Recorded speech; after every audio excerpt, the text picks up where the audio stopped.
Planning Division. Permit me to confirm that all members and persons anticipated on the agenda are present and can hear me. I'll start with the board. Peg Zielinski, Here. Jim Sears, Here. Lou George, Here. Tori Adler. I'm here. And is Nat with us tonight, or is he still recovering? He is not with us tonight. Okay, so we already went through the anticipated speakers, so instead of doing that again, let me just make some introductory remarks, and then we'll kick off the agenda. Good evening. This is an open meeting of the Danvers Planning Board. Is being conducted remotely, consistent with Governor Baker's executive order of March 12, 2020, due to the current state of emergency in the Commonwealth due to the outbreak of COVID-19 virus. In order to mitigate the transmission of the COVID-19 virus, we have been advised and directed by the Commonwealth to suspend public gatherings, and as such, the governor's order suspends the requirement of the open meeting law to have all meetings in a publicly accessible physical location. Further, all members of both public bodies are allowed and encouraged to participate remotely. This order, which you can find posted on the town's website, allows public bodies to meet entirely remotely so long as reasonable public access is afforded so the public can follow along with the deliberations of the meeting.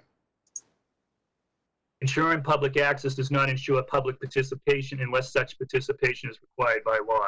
This meeting will feature public comments.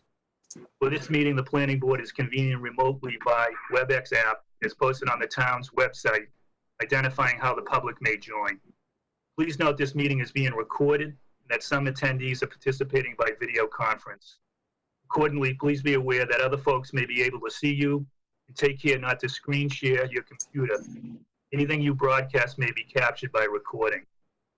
Supporting materials that have been provided to the members of this body will be shown during this transmission. The public is encouraged to follow along using the posted agenda unless I note otherwise. Some of the meeting ground rules. We now turn to the first item on the agenda. Before we do so, permit me to cover some ground rules for effective and clear conduct of our business and to ensure accurate meeting minutes. I will introduce each speaker on the agenda. After they conclude their remarks, the chair will go down the line of members, inviting each by name to provide any comments, questions. If someone could mute their mic, I'd appreciate that. Questions or motions, please hold your name until you're called. Please remember to mute your phone or computer when you're not speaking. Please remember to speak clearly in a way that helps generate accurate minutes. For any response, please wait until the chair yields the floor to you. State your name before speaking. If members wish to converse with other members, please do so through the chair, taking care to identify yourself. For items with public comment, we have established an email address for public comment. Public comments at danversmass.gov. This email address is shown online with the streaming of this meeting. Residents may email comments as they will be provided read out loud after staff has confirmed the name and address. All email must contain the date and phrase Planning Board in the subject line. Finally, each vote taken in the meeting tonight will be conducted by roll call vote. Since we have adjusted our public participation, it's really important that you're recognized by the chair before you comment. All questions should come through the chair, and we will respond appropriately. So the first item for tonight's meeting, August 11th, 2020, is 13 Essex Street. Request for site plan approval submitted by Errol Kerry for property at 13 Essex Street pursuant to Section 4 of the zoning bylaws. Said property is a residential I zoning district. The applicant is proposing additional parking on this site. Assessors map 43, lot 423. The meeting has been asked to be continued without discussion at the applicant's request to the planning board meeting scheduled for Tuesday, August 25th, 2020. I'll entertain a motion to continue this public hearing to August 25th. I move that we continue 13 Essex Street to August 25th. Second. Second by Jim Sears. Motion by Peg Zielinski. Roll call vote. Lou George. Yes. Tori Adler. Yes. Tim Sears, Yes. Peg Zelinski, Yes. and the chair is in favor of continuing the public hearing to August 25th. The next agenda item is 26 Hobart Street. Request for approval of a major modification to approved site plan submitted by Darrell Parker for property at 26 Hobart Street. The applicant proposes a new transformer pad and other site modifications. So I'll turn the floor to the applicant, Mr. Parker. Same Mr. Parker here.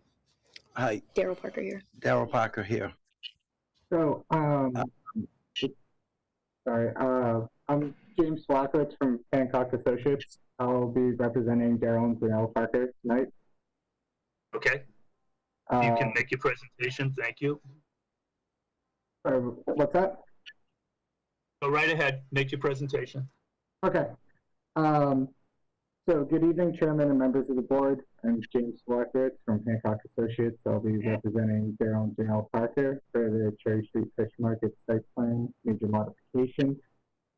These plans went through the board back in January and were approved, but some small changes made that triggered the major modification. After coordination with the Danvers Electric Division, we decided that the previously pole-mounted transformer would not be sufficient for the project, and that a ground-mounted transformer would be required. To accommodate the transformer, some modifications had to be made to the site plan. And is it possible to share my screen to show the plans, or? Yep, you can do that. Can you coordinate that? Yep, you should be able to do it. Okay. So can everyone see this? Yes, we can. Okay. Yes. So the modifications that we made to the plan are the addition of a 6-foot by 6-foot transformer pad and a utility pole per request of the Danvers Electric Division. We shortened the dumpster pad to offset the 36 square feet of impervious area added by the transformer pad. We then reconfigured the perforated drain clear of the proposed transformer pad. Well, the original plan submitted to the Site Plan Review Committee for this major modification had the previously approved MDC oil water separator removed from the plan. The Cherry Street Fish Market team has since decided to add it back in to avoid a plumbing variance. The plans I have with me today show the MDC separator included. Updated plans have been reviewed by the town engineer, water and sewer department, electric division, building department, and fire department, and all departments' questions or comments have been addressed. And the plans were given their okay. I'm now happy to answer any questions from the board regarding the changes made to the plans or any comments provided by any of the departments. Yeah, before we start having the board ask questions, can I remind everyone to please mute your mic if you're not speaking? There's feedback coming and it's a little distracting. So Tori, why don't we start with you for questions? I don't have any questions on this one. I don't have any concerns. Okay. Lou? Yes, and I'm not sure if I heard this probably because getting a lot of feedback, but what was the position again with respect to the grease trap? It's my understanding that the Water and Sewer Division preferred an external grease trap versus an internal one. So I'm going to let Rob Kuhn from GNAP speak to this. Hi, my name is Rob Kuhn, project manager for GNAP Architects. That was brought, the exterior grease trap was brought to my attention recently. We have never shown an exterior grease trap on this facility. It has never been part of the drawings. Since last week, Steve, when this was brought to my attention, Steve King and I have discussed the drawings. We anticipate we have installed 3 grease traps in the back of house area. And in order to mitigate the necessity for an exterior grease trap, the owners have provided, the Parkers have provided a quarterly maintenance schedule for for the 3 grease traps that we have had sized by the plumbing engineer.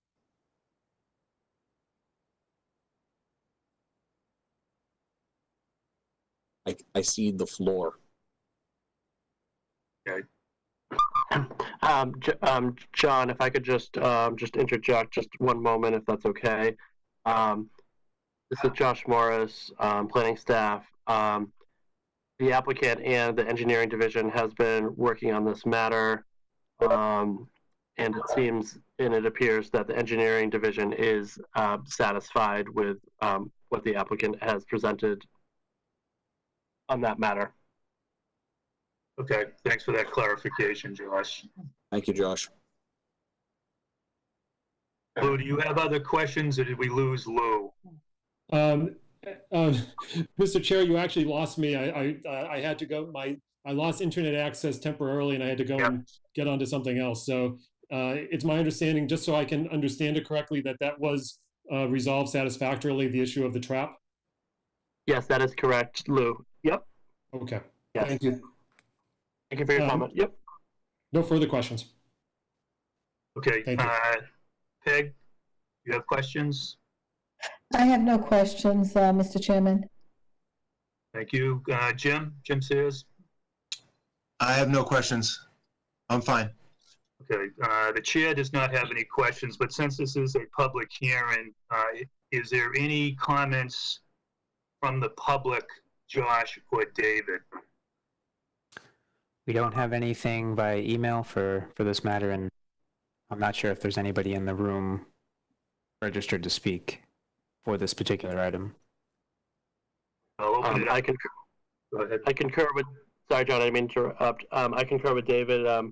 We did not receive any emails or phone calls, and no one from the general public reached out to our office regarding this matter. Okay, and just for the record, there was no one, okay, so no one asked to come in to speak by the WebEx platform. That is correct. Okay. So given that, can I have a motion to close the public hearing? I move we close the public hearing for 26 Hobart Street. Motion by, we have a second. I'll do a roll call vote. Jim Sears?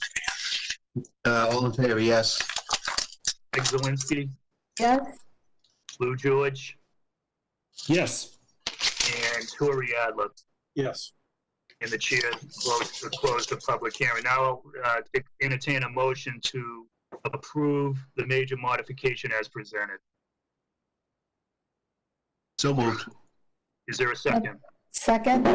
Okay, roll call vote. Jim Sears? Yes. Peg Zelinski? Yes? Lou George? Yes. Tori Adler? Yes. And the chair supports the major modification. So good luck to the Parkers. I'm Thank sure you. the community's looking forward to when you reopen. I'm sure you've heard that once before. Yes, thank you very much. much. We appreciate it. Yeah, thank you. Okay, the next item is the continuation of the public hearing at 28 Harbor Street. There's a request for special permits and site plans submitted by Harbor Property Group LLC for property at 28 Harbor Street pursuant to Section 30, Section 4 of the zoning bylaws. Said property is in the Industrial I zoning district. The applicant proposes to construct an industrial building. A special permit is being requested for the site to be used as a contractor's yard. A second special permit is being requested for a tenant space to be used as trade shop. So for the record, this is the third evening which this applicant has come forward to present to the planning board. As a reminder to the board, this requires a supermajority, 4 out of 5 votes in favor for the special permit to be granted. The way I'd like to conduct this continuation of the public hearing tonight is we've received many comments, and many individuals have requested the ability to speak to the board through the WebEx platform. But before we open it back to the public, I would like the applicant to summarize what has transpired since the last meeting for the benefit of the board and the public that's participating. So I would turn that over to the applicant, and I assume that's Attorney McCann that's going to present. Can't hear it.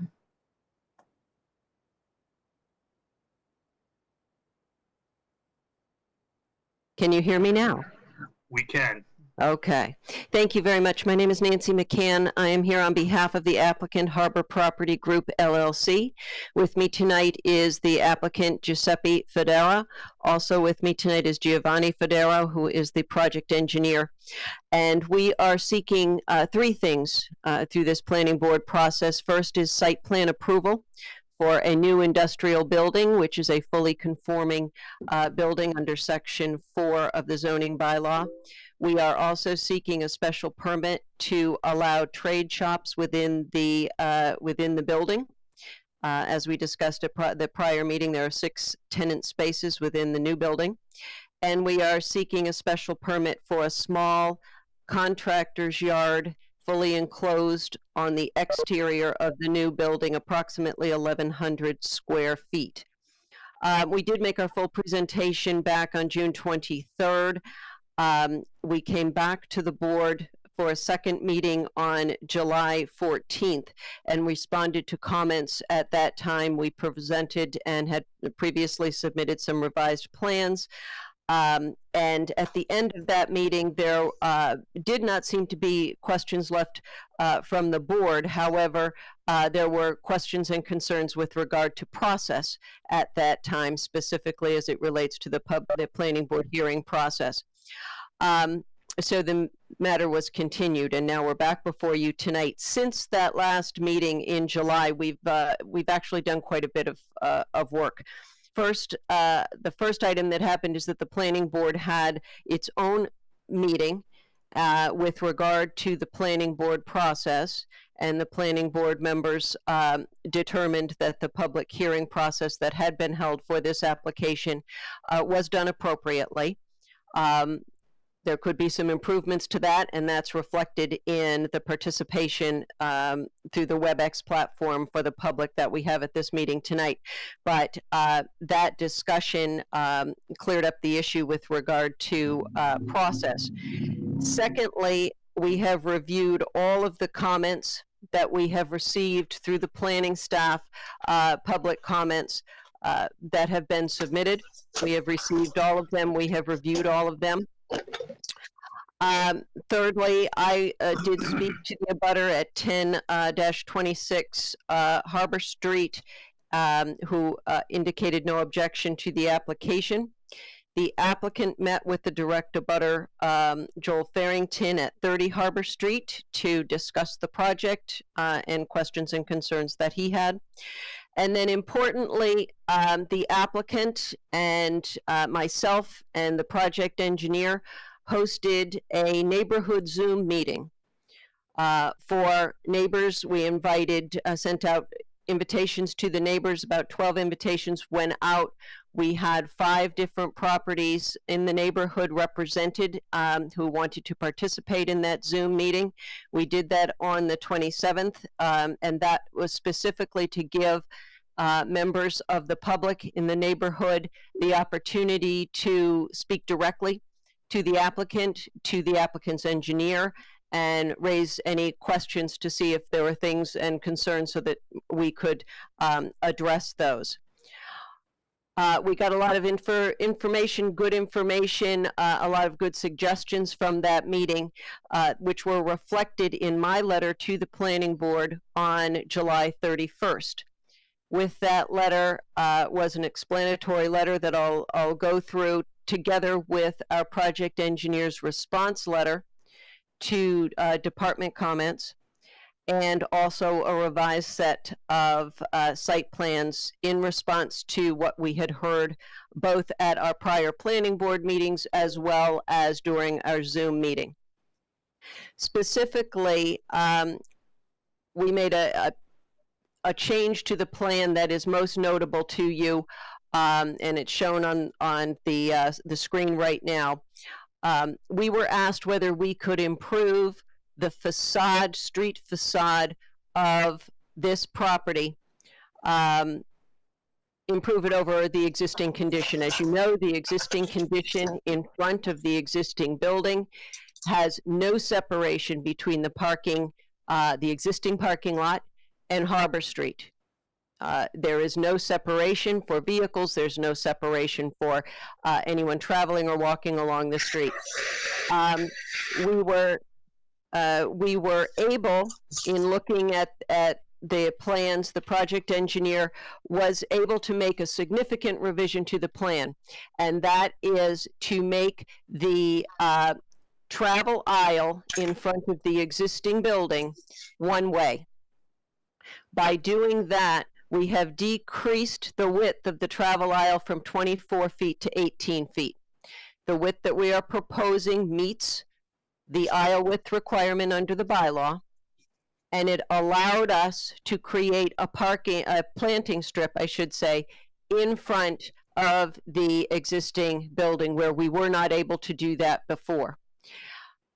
So what you see now along Harbor Street, we have the split rail fence, which we had proposed originally, and then we are adding in ornamental grasses, plantings all along the split rail fence, which is going to be attractive. It's going to add a visual buffer, and it will also create a physical separation, which does not exist today, between the parking lot for the existing industrial building and Harbor Street. That's a big change, and I think that's a significant change that we were able to make directly in response to comments that we heard during our Zoom meeting. And we were able to do that with no parking spaces lost. So we still meet the parking requirement. We maintain the number of parking spaces as originally proposed, which is 43, and we meet the circulation requirements for aisle width under the zoning bylaw. That's a big change, and I think it's a significant change for the neighbors, and I think it's a significant change for the project. In addition, as we previously discussed, we made the relocation of the dumpster, which the board was pleased to see at the last meeting. We relocated that dumpster off of what was the easterly property line into the industrial center of the site. And we were also then able to add landscaping along the easterly lot line. And we also added snow storage. Those changes are all reflected in the plans that were submitted to you with my letter of August 31st. July 31st. I'm getting ahead of myself. It was July 31st. On August 7th, which was last Friday, we received notice through planning staff that the town engineering department has reviewed the plan and is satisfied with the response to comments that our project engineer submitted, and is satisfied with the plan. Finally, again, narrated in my letter to you of the 31st, from our neighborhood meeting, the applicant has agreed to investigate and make a good faith effort to address the sound from his existing forklift. He has an existing forklift. It's a little noisy. He is going to look into whether there is a way to retrofit it, muffle it, or even look into perhaps an electric type of forklift. But there was discussion at our Zoom neighborhood meeting about the sound of the forklift, and Giuseppe has agreed to make every attempt to deal with decreasing the noise of the forklift. And a second item from the neighborhood meeting that the applicant has agreed, we were requested at the neighborhood meeting, he has agreed to establish and implement a truck route for employees, vendors, deliveries, so that all people accessing this site will come in from Liberty Street over Hobart Street directly, without deviation into any of the neighborhood streets. And so he has agreed to that. that, I think we've accomplished a lot since the last meeting. I think we have a very good plan before you. We have a fully compliant industrial building. It meets all of the requirements of Section 4.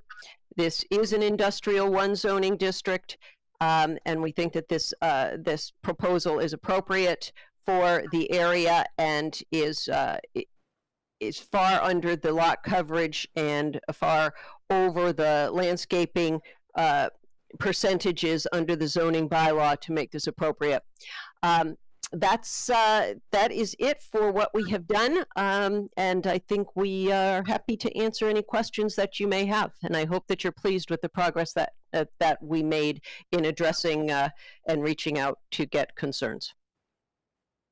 Thank you. Appreciate that presentation. So what I'd like to ask the board is if we can refrain from asking our questions right now, since there's been a lot of public interest in this and a number of people that want to participate. So I just want to make sure that each member of the board is comfortable going back out to the public so that we can continue the public comment process. For the benefit of the applicant, we continue to get comments even today. Information's been forwarded to the various members of the planning board. So unless there's an objection from any member of the board, I would like to start with the public comments now and then come back to the board for questions to the applicant. John, I'm just wondering on the protocol, John, are you going to give a certain time limit like most boards do in the Commonwealth? The chairman will give, and a lot of planning boards in the Commonwealth, they'll give the applicant 15 minutes to present, and then they'll give so much time for each, board member to comment, and then the audience has a certain time limit. I mean, I know we've all received countless emails and countless communication regarding this, and I've read every single one of those. So I'm not sure, other than hearing them say or repeat or read their petitions or, go over what they've already talked about, if there's anything new that we're going to glean. But I'm welcoming their comments and their participation, but is there a time limit that you're going to say, unless there's anything new on the comments? And I'm glad that Attorney McCann did meet with the neighborhood. That's a great thing that she was able to do. But are we going to put some type of comments? Because we do have other items on the agenda. And last time we met, we were here till 11:30. So I'm just wondering, do we have a set baseline for comments? No, I think that's a good question. I think that the best practices that we've been using in the past, Jim, is we try to keep everyone's comments to no more than 2 or 3 minutes. And, I will, reiterate to the folks who are on the WebEx platform now to keep their presentation tight, especially if you've already communicated electronically through the planning division or, dropping off packages at individual homes. We have read the material. So what I'd like to, try to get a sense for, Jim, is how these comments are going. But I share your concern that we don't need to reiterate every comment that's been forwarded to the planning board over the last 3 meetings. So what I'd like to do is see how it progresses, and if we feel that we're hearing same repeat comments, then, the chair will, bring that participation to a conclusion. So we do have 2 newer members of the planning board that have not really participated in the past in some of these, more controversial, I guess is the best word I can think of right now, applications. So I want to make sure that they're comfortable that they've gotten the feedback that they needed from the public. So are you comfortable with that, Jim? Yes, that's fine. Peg, are you comfortable with the way we want to proceed? Yes, I am. Okay, I've Tori, also read all the materials too, so, if the people speaking can maybe address new issues that they have or things they're concerned about now that have just come up, that would be appreciated. okay. Tori, are you comfortable with that process? I am, and I want to echo what Peg just said, that if comments can address some of the new issues, some of the modifications, that would be very helpful. In Lou? Yeah, I'm comfortable as well with hearing from the with hearing from the public comments, and I I would echo that people that I have read all the materials as well, but that all being said, I know one of the concerns people did raise was the ability to participate in real time. So I would tend to, of course, it's to the chair's discretion, but I would also, I would ask that the public be not be repetitive, but also at the same time, I want to hear their piece too. Okay, and the chair, for the record, can say that I've read all the material that's been submitted on this application and all the various public comments through whatever mechanism that got to my attention. As I said, through the planning division or materials hand delivered at my home. So why don't I turn to David or Josh? Can you tell me who is in the WebEx platform that wants to speak on this particular application? Can you just identify the people? And then then we'll make sure that each person gets a chance to comment. Mr. Chairman, can I ask one question, please? Sure. I just want to ask, will we as the applicant, will we be able to respond as comments are made? I hope that you'll give us an opportunity to respond as comments are going along. Yes, you'll have that opportunity. Thank you. Josh, David, can you just, for the benefit of the public and the board members, who's going to be speaking on the WebEx platform? Sure. I'm not exactly 100% sure who's going to, if they're going to speak per se, but people from the public who reached out, who are now on the current WebEx platform that we're on right now, Mr. David Kennison, Mr. Peter Swift, Samantha Johnson, and I think it's, if I said that correctly, Johansson. It's those three residents had reached out and I believe are interested in this matter. Okay, so the chair records that I can see that are on the WebEx right now. Okay, so if Josh, if you hear that there's someone else that signed in wanted to speak and they joined a little later, maybe send me the chat. So the chair recognizes Mr. Swift, who for the record hand delivered some material to the planning board members yesterday afternoon. So Mr. Swift, the chair recognizes you, and as you said, we'd like to try to keep it to 2 to 3 minutes. Thank you very much, and I'll try and be as brief as possible. I think you probably all received my packet that I dropped off at your residences, and basically what I want to specify is and concentrate on is section 30.3 of the zoning bylaws of the town that need to be met to be able to give special permits. And if you read it, I went through the number of different ones, condition 2, 6, and 7, concerning the traffic in the street and the overloading of it. But just I'll concentrate on my main point, and those are conditions 3, which states the value of other land and buildings will not depreciate by the proposed use, and condition 5 that states the use and development will not adversely affect the neighborhood. And these two required conditions have not been met. Basically, the Harbor Street area and the adjacent neighborhood is mainly single-family owner-occupied homes that reflect the pride of ownership. If these special permits are allowed, the character of the neighborhood will change negatively. The conditions that this proposal brings will make living on Harbor Street very unattractive to families, leading to devalued property values. And it's the burden of the applicant to prove that these conditions have been met, and they have not. If allowed, the families will not want to reside under these conditions. As I have resided under these conditions in the past, nobody wants to live under this, what's going to happen here. Eventually, these families will be forced to sell their properties at a devalued rate and to gain the quality of life that we've had on Harbor Street for these so many years. The neighborhood will become one where the houses could be turned into rental properties and have a transient nature because of how this proposal will affect us. And as I said, the permits will be handing the residents in the neighborhood a life sentence, because these permits go with the land and not with the applicant. This will happen, this will be here forever. Mr. Federa may not be the cause of this, but the next person may. So I strongly urge a no vote in these special permits be denied. Thank you for letting me speak and letting me be on.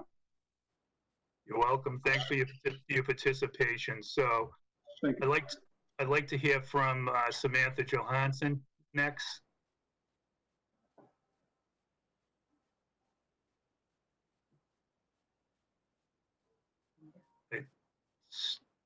There you go. Your mic was mute. Can you hear us, Samantha?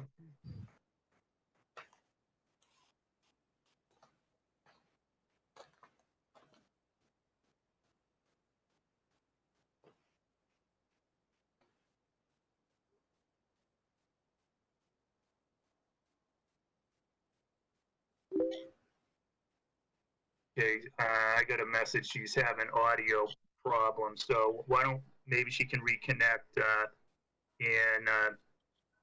Mr. Kennison, are you next? Would you like to address the board? Yes, thank you for allowing me this. We'll try to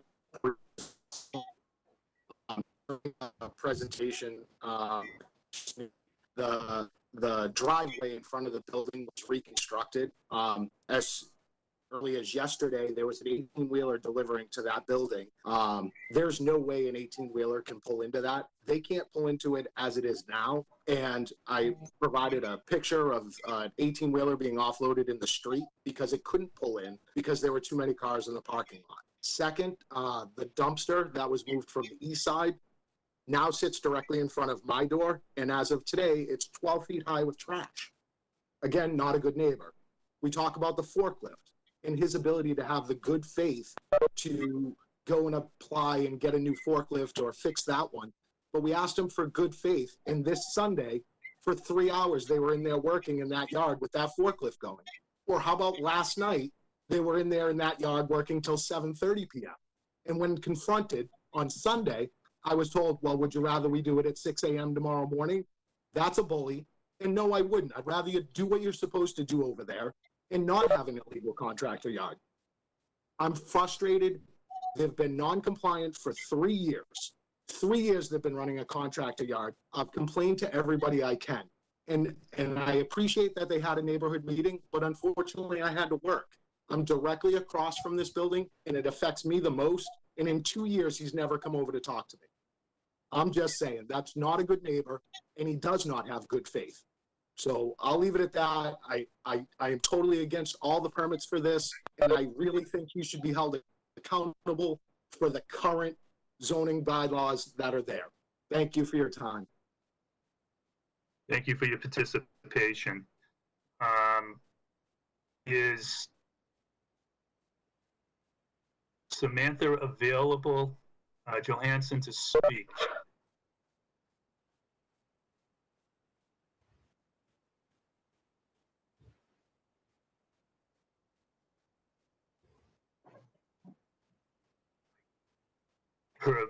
Her microphone's muted, if that makes a difference.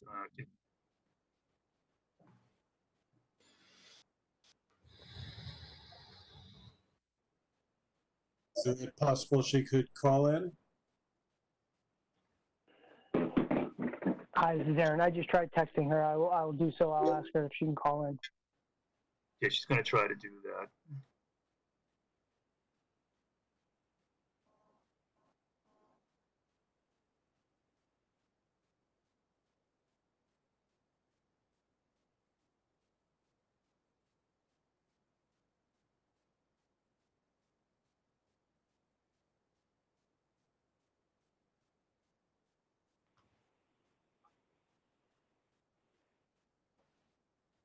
John, were there other speakers? This is Aaron. I apologize for interrupting. I think that was the last speaker, Aaron. So why don't if she can connect with us, why don't you let me know? So let me turn it back to the applicant for I comments. see Whitney Swift raising a hand to comment. Would you like me to comment? Yeah, please. Okay, thank you. In the application, we did specifically for both special permits address each and every one of the conditions required for the special permit under the zoning bylaw under section 30, and I went through those at our first meeting. Happy to do it again. But those are listed in the application. I do have to say that the comments that were made with regard to property values and such were certainly complete speculation. This property is zoned industrial 1. The residential homes that are in the area are valued such because they are adjacent to an industrial zoning district. The fact that the district and the fact that the property is being used for the purposes for which it was intended under the zoning bylaw does not negatively impact the valuation. And I would say with regard to the existing site and how it looks and how it has, and it wasn't constructed by the applicant, and the free flow of, and with no separation between the existing parking and the street was not something that was constructed by the applicant. That's something that's being addressed by the applicant. And we are adding landscaping, we are adding circulation direction within the property that will improve and will benefit the property. The landscaping along the easterly lot line that was added with as a result of the dumpster being moved addresses visual concerns as well as noise concerns. That's a good solid buffer that's being added there. And I would just like to point out with regard to the development that's proposed, the lot coverage, the building lot coverage that's permitted in this zoning district is 50% of the lot. The proposal that you have before you is just 12.4% of this lot is being proposed for building coverage. That is very low in an industrial 1 zoning district. And that should be noted because that's an important element of this design. Another important element is this is, again, I'll say it again, it's industrial 1. The height allowed on this property is 55 feet high. The applicant is proposing 27 feet high. That is residential height. So the applicant in its design has been mindful of the neighborhood and is addressing the concerns and is beautifying the site while really proposing an industrial development on this property that is minimal compared to what's permitted under the bylaw. Okay. Thank you for those comments. I guess Samantha Johansson's on the phone. Can we let her in to speak? Hello? Hello, go right ahead. Okay, hi. Thank you for having me. Sorry about the delay with the audio and whatnot. I originally had sent in a letter a couple months back when the planning board was starting to discuss this special permit and whatnot. And some of the points I brought up, I'm not going to repeat them. They're pretty much all the issues that everyone else in the neighborhood has had with the noise, the lighting, the traffic, and whatnot. And, I understand houses are valued at a certain amount, based on the zoning and all that.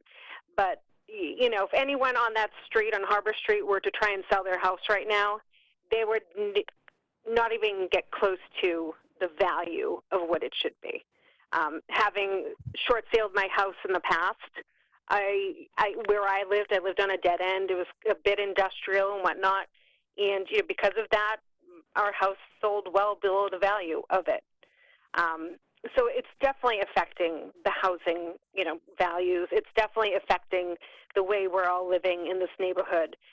I'm lucky to be about a block away, but I'm still close enough to feel and hear the vibrations of the heavy equipment that's going on.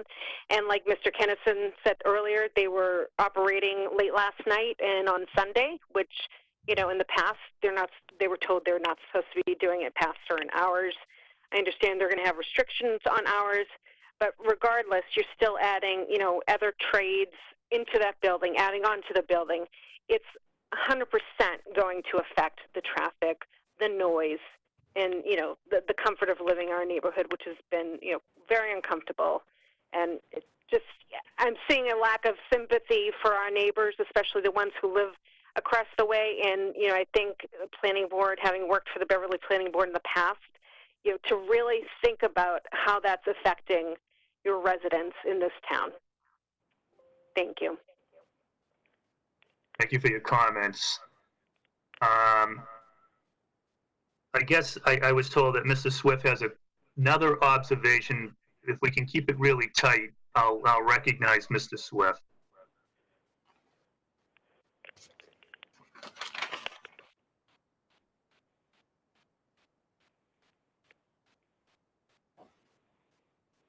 I think he's muted.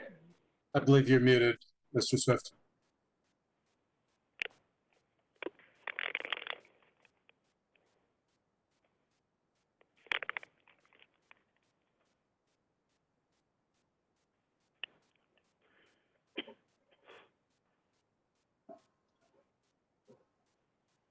Okay, I guess we lost. I'm here, but Go ahead, Mr. Swift. We can hear you. oh, you can hear me. Okay, thank you. I want to address the attorney's comments that the valuation of property is totally speculative.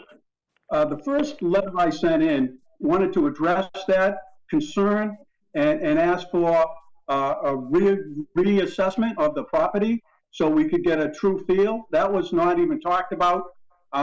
If her assessment, or her opinion that my assessment that property values are going to go down, then her assessment that they wouldn't is totally speculative also.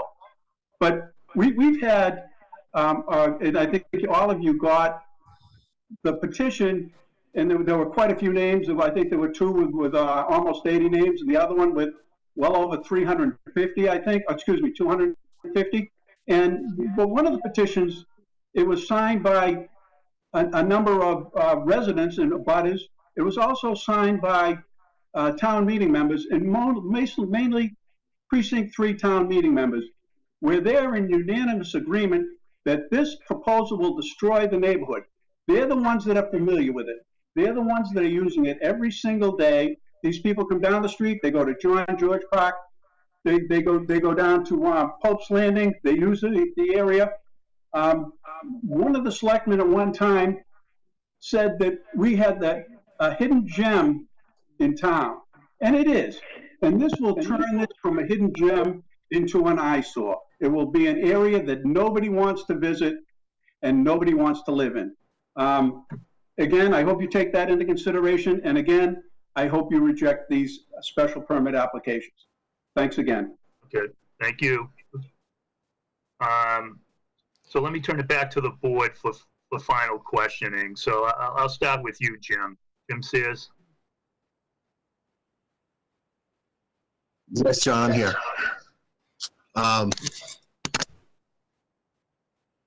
Here I am. I got a haircut.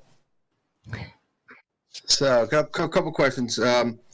Did we receive any empirical data from any of the neighbors backing up these devaluation comments? I'm a real estate attorney for the last 32 years in Danvers, and this real estate market we're in is tremendous for a seller's perspective. There's no inventory. Interest rates are historically low in the 2s. Property goes on the market, it sells well over asking. I mean, they're alleging that there's going to be a devaluation of the property, of the surrounding properties. We just did approve a garage door, overhead door, as you know, over in Sylvania on Sylvan Street. And there are properties that sold recently over there. I was involved in on Pine Street, the condominiums. There were 6 condominiums that sold over there within the last 2 years at almost nearly $500,000 per condominium.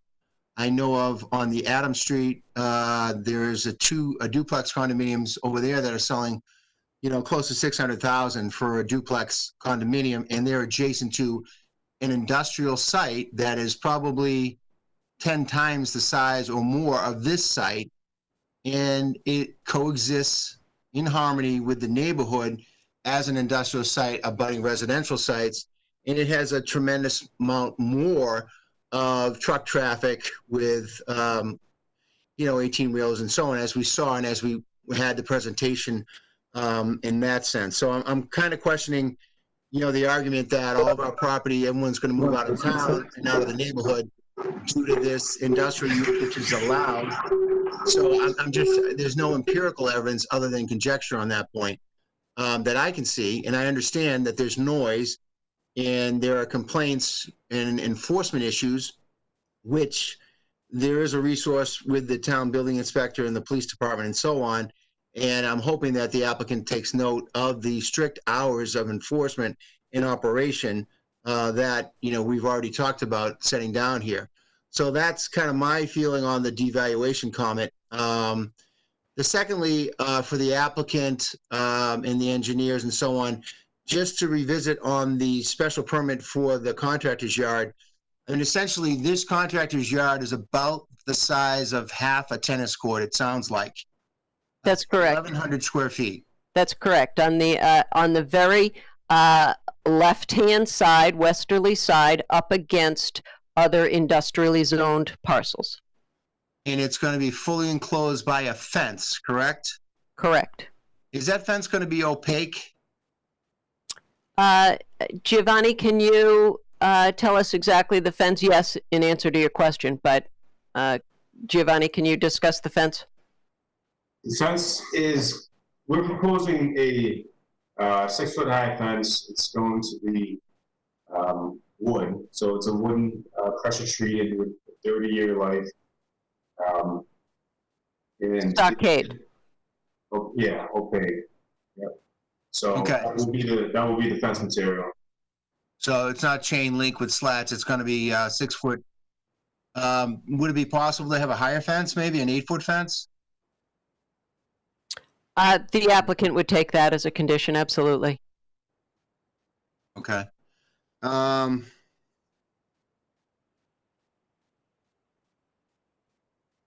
That's pretty much all I had right now, John, for additional questions. Thank you. Good. Peg? Yes. I have to say to the applicant, I like the landscaping. I like the landscaping on the side. I like the landscape in the front. When I drove down to look at the existing industrial building, it's not really a pretty sight. There's no division between the street and the parking lot. I don't believe it's being used now. I don't think it was empty. But it appears that you've done whatever you can do to make this site attractive. This is Industrial 1, and we fortunately are able to make a decision based on whether certain conditions are met. There are a number of other uses that can go into this site that are Industrial 1 that are done by right. And we would have very, very little control over the landscaping or whatever they were doing. I'm concerned about the 18-wheeler, the comment about the 18-wheeler not being able to make it into the parking lot, and the fact that there were too many cars parked in the parking lot for it to be in there, so it had to be unloaded in the street, which I think is unacceptable. I tried to get those pictures. I think the pictures were sent to me, but for some reason I'm having trouble downloading things on my iPad. If you can maybe speak a little bit more, the applicant can speak a little bit more about the ability for an 18-wheeler to make that turn, get into the parking lot, and how you would resolve issues with the parking, I would appreciate it. But I do think that you've taken you've taken our comments and you have addressed ways to fit this site into the neighborhood. I believe under Industrial One, and you can correct me, Josh or David, the contractor can usually work 24 hours a day, can't they? Is there no restriction on time? That's correct. We don't have limitation Right. So, on time. so if something went in by right, they could be working 24 hours a day, right? If there's a use that went in by right? Theoretically, obviously if folks called with a noise complaint, that's a different issue, but yes, Right. they have the ability to do that. Okay. So, we're able to at least be able to establish hours of operation. The other thing that does concern me, that's concerned me all along, is the applicant's, I don't want to say ignoring, but the fact that he had been running a contractor's yard, and I'm concerned about his compliance in the future. So that is one other thing that bothers me. But again, I think you've done the best that you can with a site that currently is an industrial building in an industrial zoned area, and tried to work with the comments that we've been giving you. So I guess if you can address that 18-wheeler issue, that would be helpful. Yeah, I'd like to address a couple of things. The violations, again, we reviewed that during the first and the second meeting after we went back and had conversations with the building inspector, and there are no current violations. There are no fines outstanding. The applicant has been working directly with the building inspector, and he understands what he can do, and more importantly, he understands what he cannot do. And this proposal will accommodate what he needs to do on site in a way that is permitted, and together with making what we think is a more attractive site. Giovanni, can I ask you to address the comments with regard to the 18-wheeler circulation? I did not see the 18-wheeler on site. I did not see pictures, but as a vehicle, turnarounds and maneuvers, this is it's an SU40 single unit truck. This would be the typical vehicle that would be used on site. And as we previously discussed in previous meetings, it is capable of accessing any of the bays over here, and the proposed bays. It can make the maneuvers, so I don't see why not having a single unit truck S40 would not be able to do it. This is actually a conservative maneuver when I put it in the software. In real life, it might even have better maneuvers. So as a schematic, this is where you can kind of get an understanding of how it will maneuver within the site without any disturbance to curbing or parking. So. And the applicant would take a condition, just so that it's crystal clear, that unloading in the street is not permitted. Is that 18-wheeler? This S40? I don't know what an S40 is. I did this maneuver because it was my understanding that the S40 is the most basic truck at the larger scale that would be used maybe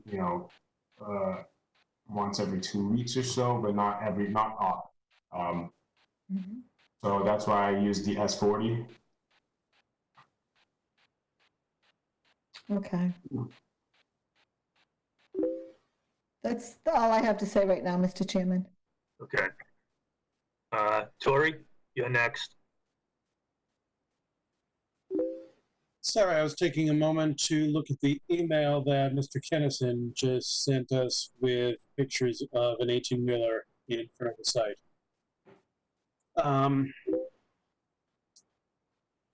we have heard a lot of public comments. I have had people call me, bring letters, petitions. What has been striking about all these kinds to me is how consistent they are. I've driven by this site a few times now.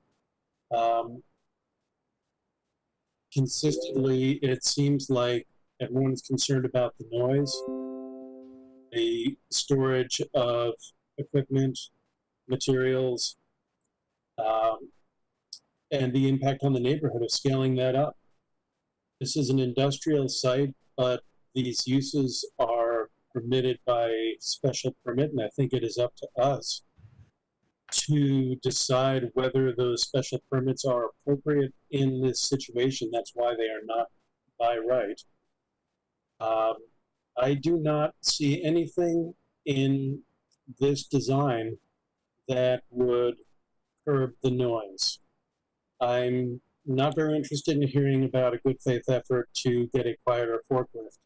I don't know what the service life of a forklift is, but I'm quite sure it's not as long as that of a building. Once this is built, I don't see what would prevent the tenants or owners from getting more loud equipment. I would imagine a lot of this stuff makes noise when it backs up. I don't see anything in here that is a noise barrier. The consistent reports of inappropriate uses of the property make me very wary of conditions on the hours. Also, what I know of the various building trades suggests that it is going to be very difficult to find tenants who want to work in constrained hours. I don't think this proposed use is consistent with this neighborhood. If there's anything that can address the noise and vibration complaints, I'd be very interested in hearing that. I think that the landscaping that we are proposing does exactly that, both noise and vibration.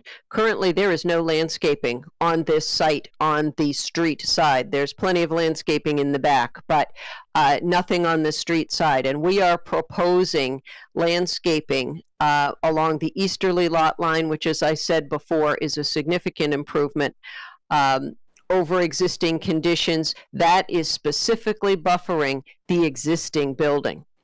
The landscaping that's proposed along the front lot line, now along the entire front lot line, because we changed the circulation pattern to one way, we're now able to put landscaping along the entire length of the frontage. That doesn't exist there now.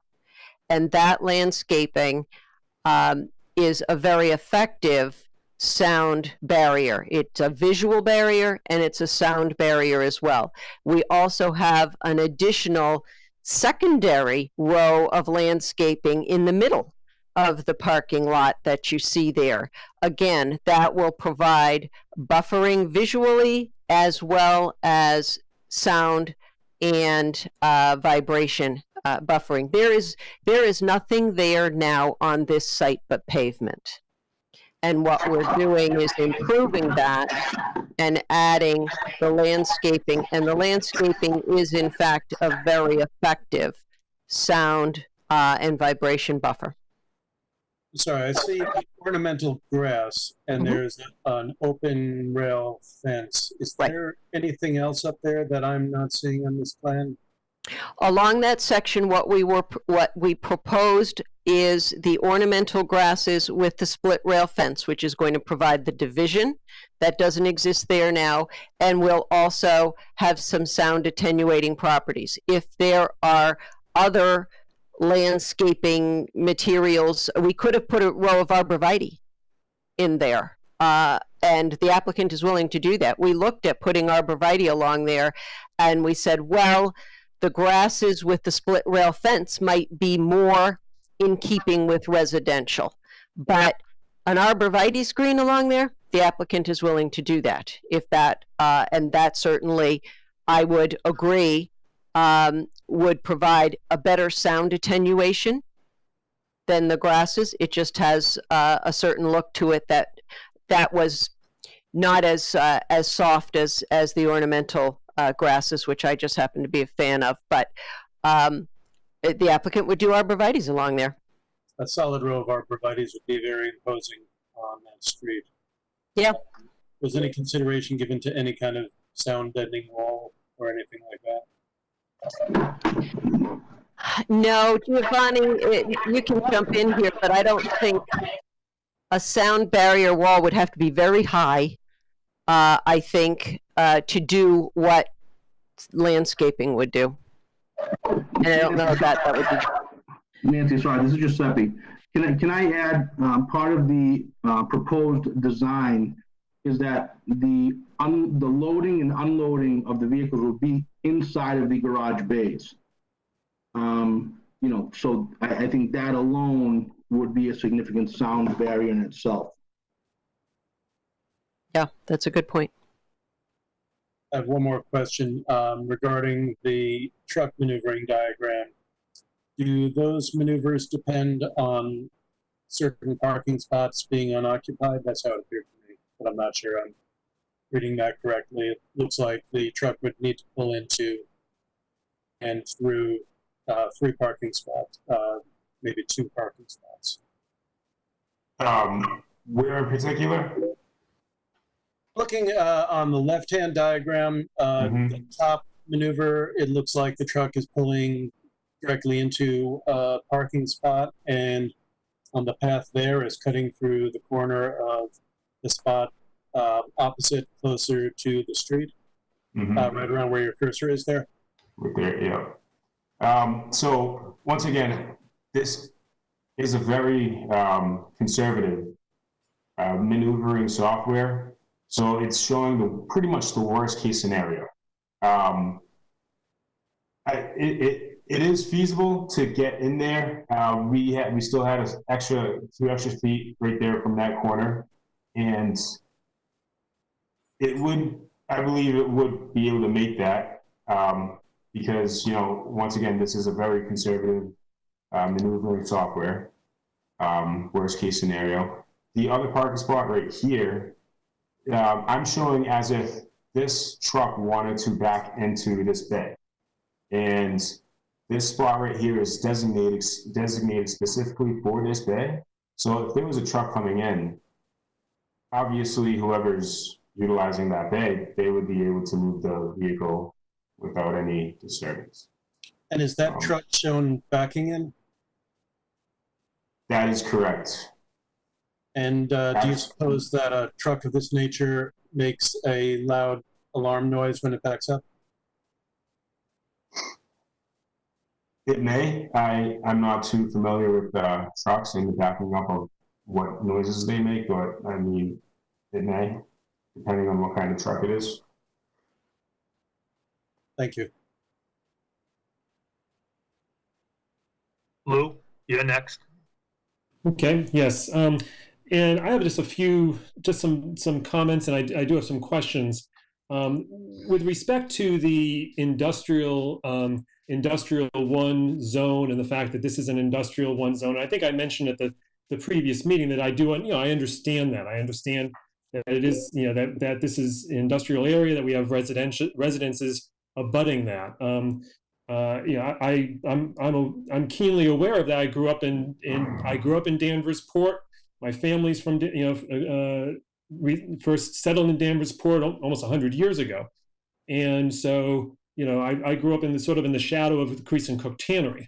So I understand that when you're in an industrial zone, there can be, you know, there is that interplay between the two. But, you know, that all being said, I'm concerned about particularly I'm concerned about the special permits, particularly with respect to the contractor's yard. And the fact here too that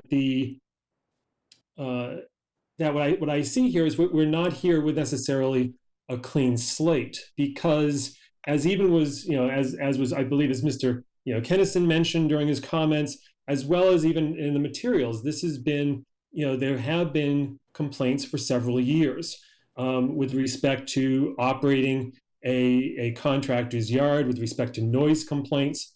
And I pointed out at the last meeting, and I'm not sure, I really don't think I got a satisfactory answer, was with respect to, I noticed even the letter that the board received from Giuseppe Fedora from July the 8th that made a that sort of discussed, that, like a lack of knowledge about the violations, and that it had it to do with a issue with a mailing address and such. Whereas if you look at the materials related to the violations that the building inspector, Mr. Maloney, had issued, back in, I think 2017, 2018, there was even a reference to a meeting, an in-person meeting in December 13th of 2018. And so so it just struck me as, and seeing the letter, it's almost coming out that it wasn't like the letter sort of came out and said, "Oh, I apologize, we'll make it better," but it almost seemed like it ignored what the facts that had taken place before. And so I'm concerned about the fact, even if ultimately there are conditions, time conditions and such for, operating a contractor's yard, is whether or not, once the permit is granted, whether or not they'll be abided by, and whether or not the residents will continue, be affected by it. And again, I understand what was said about the property values, and that, that the homes are already in an industrial area, so therefore that takes that into account already. But still, looking at the conditions for a special permit, it's, I'm looking at not just the issue of depreciation, as Mr. Swift had pointed out as well, but also that the use developed will not adversely affect the neighborhood. And I'm concerned about that sort of adverse effect on the neighborhood. And again, if we were looking at this from a clean slate, I'd be feeling a little differently, and perhaps give more the benefit of the doubt. But I'm concerned, though, just with respect to what's taken place before. And so, so I'm wondering, in terms of, Attorney McCann, what sort of assurance can you provide that indeed that the Fedoras will actually, that they will comply, when I'm a little unsure based on what I've seen? Well, Giuseppe has certainly been listening to everything that's been said, and I appreciate your concerns.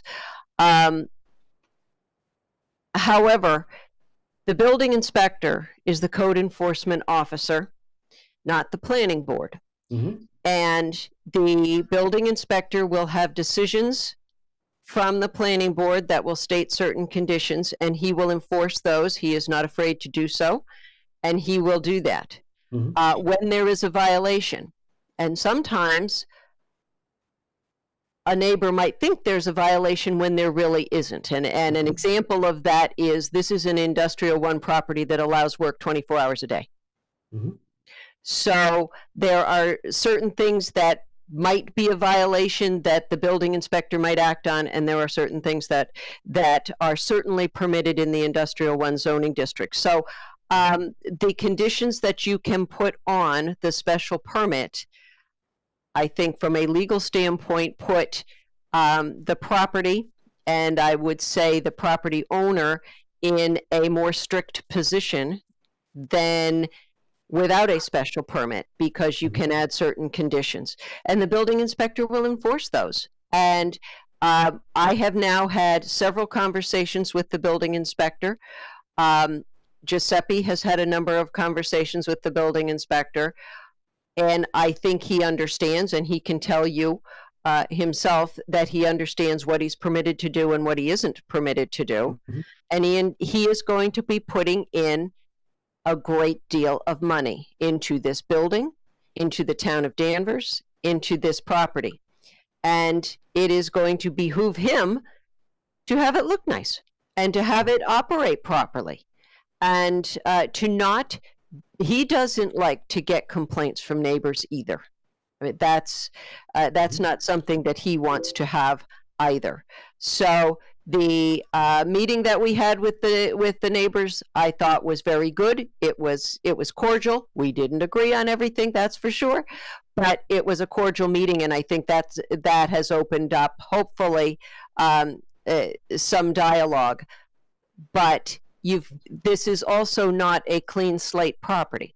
You have an existing industrial building and an industrial site that, as Mrs. Alinsky said, is not attractive. And it's all pavement. And we're not only adding the landscaping, we are also adding stormwater management to this site that isn't there now. So there are benefits. There are benefits to this for the property. There's benefits to this for the neighborhood, with the sound attenuation, with the plantings, with the visual, and it will behoove the applicant, and he is on this call and he can speak for himself, that he will abide by and he understands what the restrictions are. Mm-hmm. May I add, and thank you, Attorney McCann, and I do have just two other questions. When you mentioned about the sort of the 24/7 nature of the the industrial one zone, and does that mean, for example, I mean, just to, can they be running a jackhammer at 12:30 in 12:30 in the morning? I'm just asking. I mean, is it unfettered, or is there some limitation? Danvers currently, in my understanding, and you have your planning staff on the call also, my understanding is you can't create a nuisance use. But the bylaw in Danvers does not limit hours of operation. And specifically, while this isn't a manufacturing site, you do have manufacturing sites in town that operate 24/7. They operate 3 shifts. And some of them are in residential areas. And they operate 3 shifts. And the bylaw does permit that currently. That isn't the case in every town. That happens to be the case in Danvers. Okay, thank you. And with the chair's permission, may I just ask the planning staff, is there can they weigh in on that at all? Sure. Go ahead. David, Josh, you want to respond? Hi, Lou and the board. This is David here. Attorney McCann's correct. Obviously a nuisance can't be created. So to your point, heavy construction outdoors in the middle of the night is an issue and wouldn't necessarily be allowed. But we do allow for shift work. We do have light manufacturing in town, and that is not expressly not permitted. I will say that. The bylaw doesn't really address it. Some towns expressly say, hours of operation are X time to X time, full stop, period. Danvers does not have that. Okay. So that's what we're operating under in terms of zoning and then general nuisance law. Got it. Okay. Thank you. And with the chair's permission, I have one further question for Attorney McCann. Sure. Just with respect to Attorney McCann, I know you mentioned about lot coverage, that it was that the proposal is 12.4% of the lot. Now, is that the percentage of that is buildable? Because I know, isn't there some either conservation property or close to the waterfront that's not buildable? There is land, it's not conservation land, there is land that is under the jurisdiction of the Conservation Commission. Okay. Meaning that it's a wetland buffer. However, under the zoning bylaw, that does, the zoning bylaw percentages that are permitted do not eliminate wetland areas. So under the industrial one, and some towns do, Danvers does not. So under the industrial one zoning district, you can have a maximum building coverage of 50% of your lot. So this is 2.5 acres. You could conceivably have a building that's an acre in footprint, going up 5 stories. And we are only at 12.5%. And again, I think the height is important, quite honestly, in this neighborhood. This could be a 55-foot building, and that would make a huge difference to this neighborhood. We are at 27 feet in height, which is the standard for height in a residential district. Okay. Okay. All right, thank you. I have no further questions. Thank you, Attorney. Okay, so the chair doesn't have any questions either. And, you know, I think over the last 3 meetings, I've gotten plenty of information, and without being repetitive, I think we've gotten to the point where we should be considering closing the public hearing and moving it forward to a formal vote. So I'm looking for a motion to close the public hearing. So moved. Go ahead. Is there a second? Second. Just in a second, I'll do a roll call vote. Jim Sears?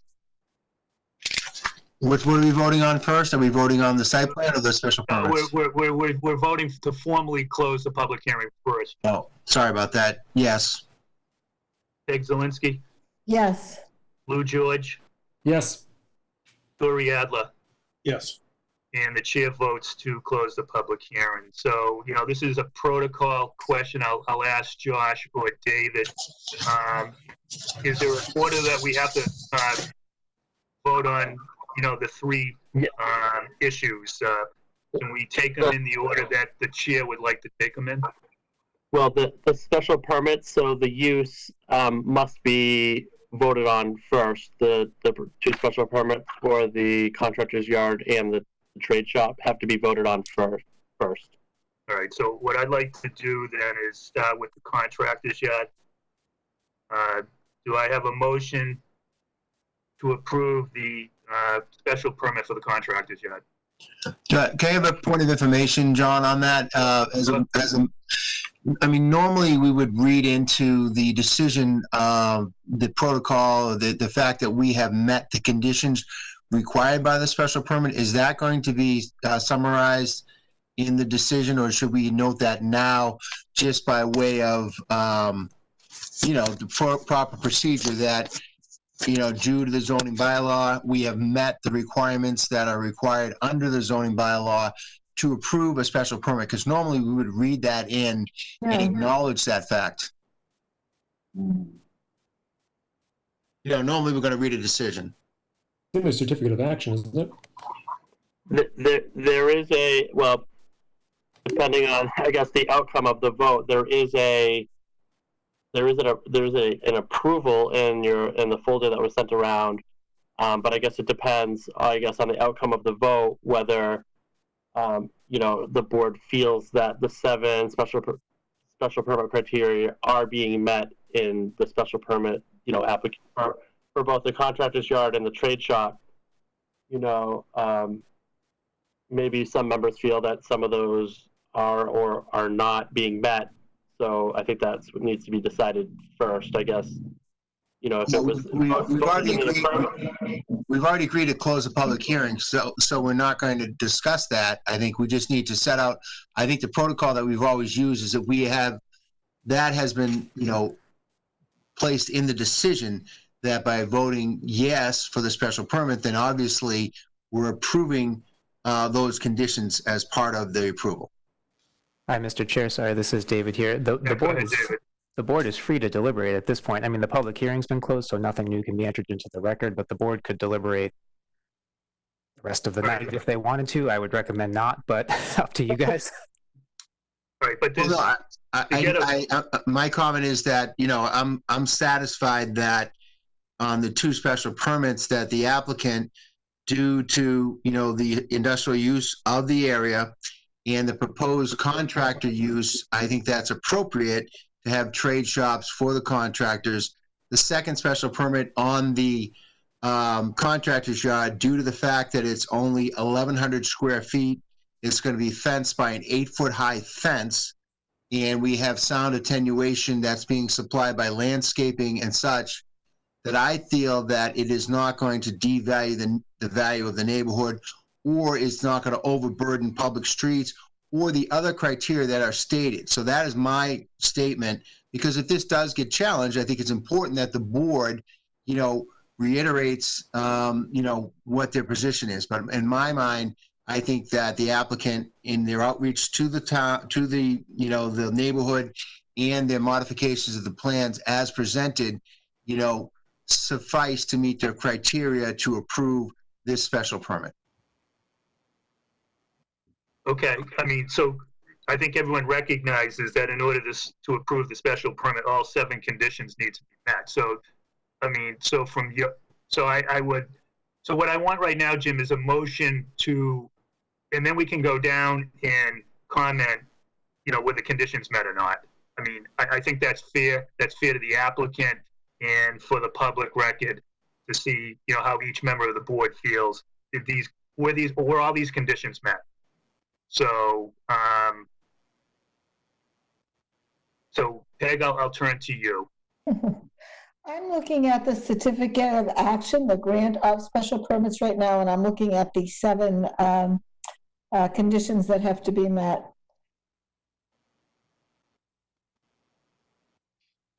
On the first one, I think we have the engineering comments that they're fine with that. The municipal water and sewer systems will not become overloaded for the proposed use.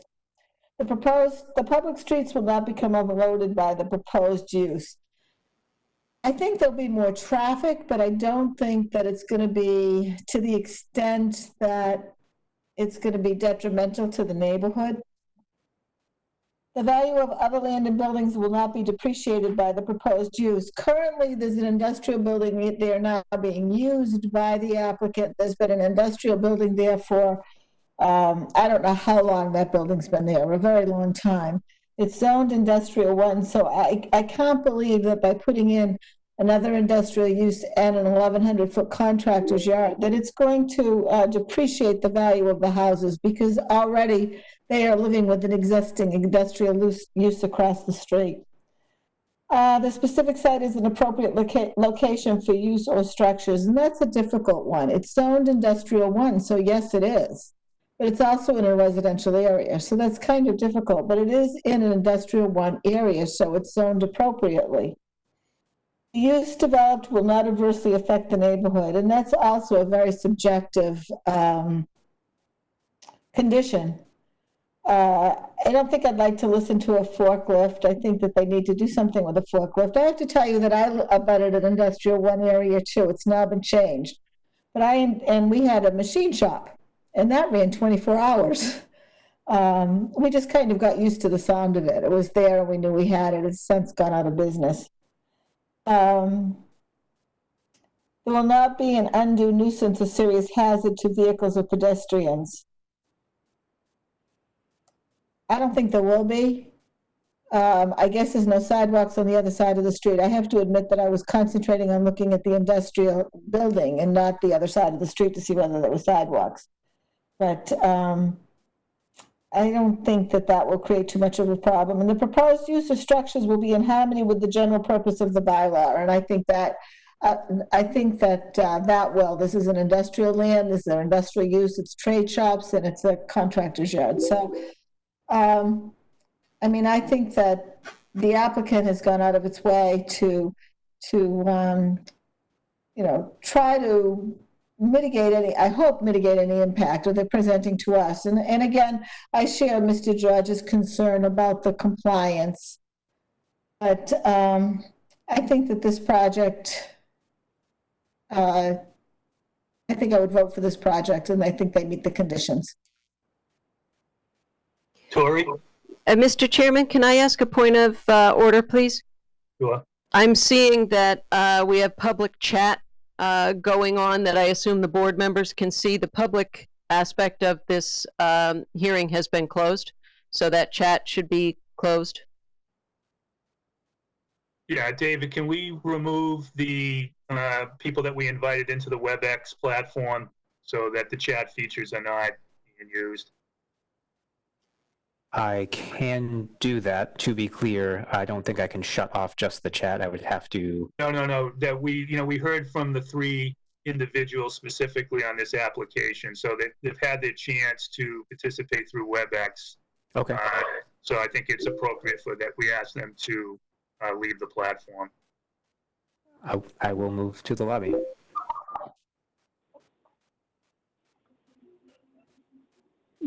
Tori? Yes. To Peg's comments, I would like us to not accept that the current use of the property, which has seemingly garnered violations, represents the status quo that we're trying to measure this impact against. It appears to me that the by right uses of Industrial 1 tend to be indoors. Manufacturing, even if it's 24 hours a day, typically happens inside of walls. Trade shops often work with their bay doors open, with deliveries, with equipment. We've also already seen that trucks will need to back up in a public street, very likely with backup alarms, to even get into this parking lot. And the applicant has seemingly demonstrated that a contractor's yard is not compatible with this neighborhood. I think there are likely many uses of this property by right that the neighbors would not like very much. But there also may be many uses of this property that would be much more complementary to this neighborhood in this town. And I don't think we are obligated to approve these special permits. I don't think these conditions have been met. And I think the speculation that this would have a detrimental effect on the values in the neighborhood, the character of the neighborhood, is very reasonable. And we've seen no evidence to the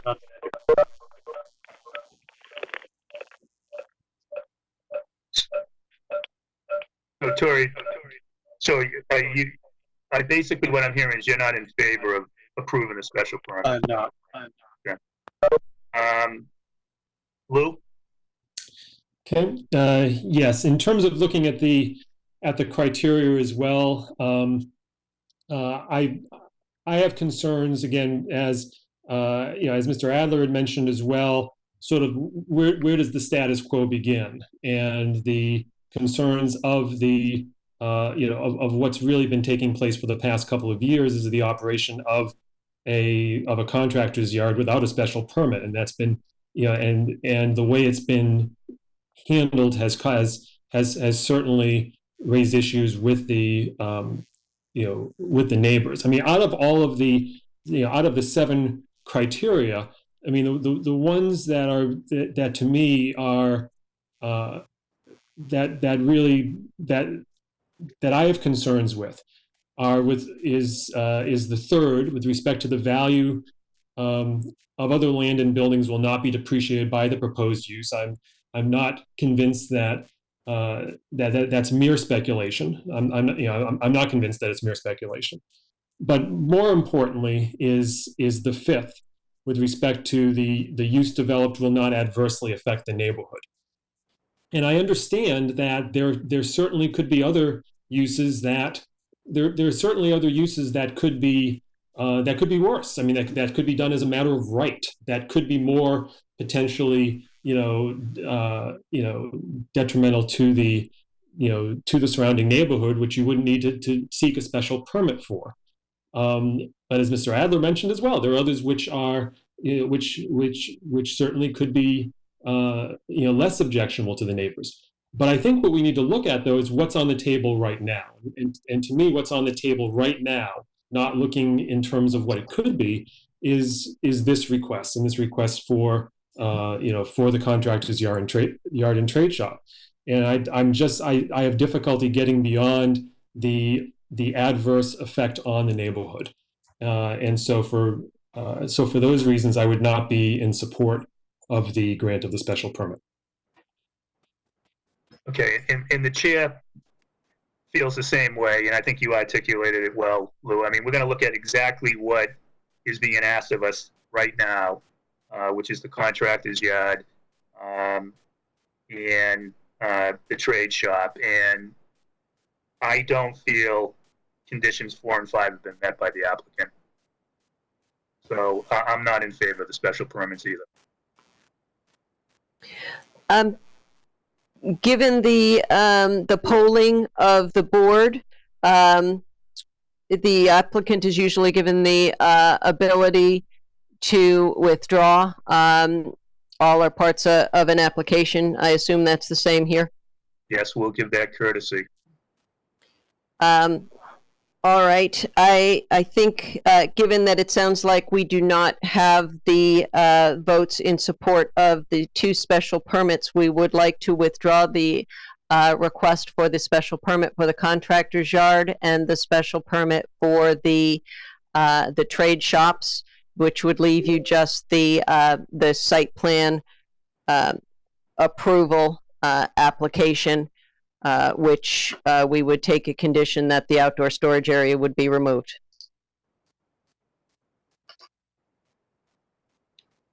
Okay, comments from the board on the site plan approval?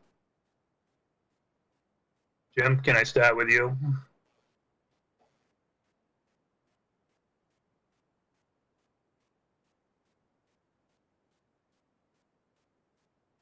Did we lose Jim? Peg, are you available? I'm here, sorry about Yeah. I don't have any other further questions on the site plan. So are you asking for a, what are you asking more for, other than comments? Just comments. You have any comments on before, since the special permits have been withdrawn on as it pertains to the site plan? Yeah, I don't believe, are they asking, can you refresh my memory on any waivers requested, Attorney McCann, on this one? I don't believe we're asking for any waivers. Okay, so I mean, again, I believe the site plan is appropriate, as was stated. I mean, this could be a 55-foot tall storage building like we had around the corner if they chose to, but they've chosen to make a building 27-foot high, and there's enough room within the sideline and setbacks to build the building, so I'm not sure how we could reject this site plan. So I would vote in favor for it. Thank you. Okay, thank you. Peg? Yeah, I have no comments on it. I would vote in favor of the site plan. Tori? I have a question for McCann. Earlier in this process, I think it was maybe the last meeting, I recall you saying that the planned use of the building absolutely depended on the contractor's yard. Without these special permits, what use would a building with a lot of large garage bays be put to? Similar use that the existing building is put, uses that are permitted in the industrial zone right now, industrial warehousing, that sort of thing, which is what the existing building is used for. Other types of uses that you had mentioned that are typically in the industrial zone that are inside. Thank you. I don't think we would have grounds to oppose this. Lou? Yes, I just have some concern, and again, this is picking up on Mr. Adler's point earlier, that what was said by Attorney McCann, that I think the last meeting, that it did, that sort of everything sort of hinged on the special permit grant. So I'm just concerned now that just, removing the special permit piece, we still have something to, that we still have something to vote on that is, that's not sort of inextricably intertwined with the special permits, that it doesn't need to be redone, sort of taking out the contractor's yard and the trade shops. Yes, you have a site plan application before you, which is under Section 4 of the bylaw, which deals with the building and the landscaping and that kind of thing. What the original intended use was for the applicant's office, which is in the existing building already, and having his outdoor contractor's yard on the same property. It is clear now that we do not have the votes for that, so he will not be able to do that. But he certainly has a building that he has spent a great deal of time and money designing. It meets the requirements of Section 4, and we would like the site plan approval for that industrially designed compliant building. Mr. Chair, this is David here. Go ahead, David.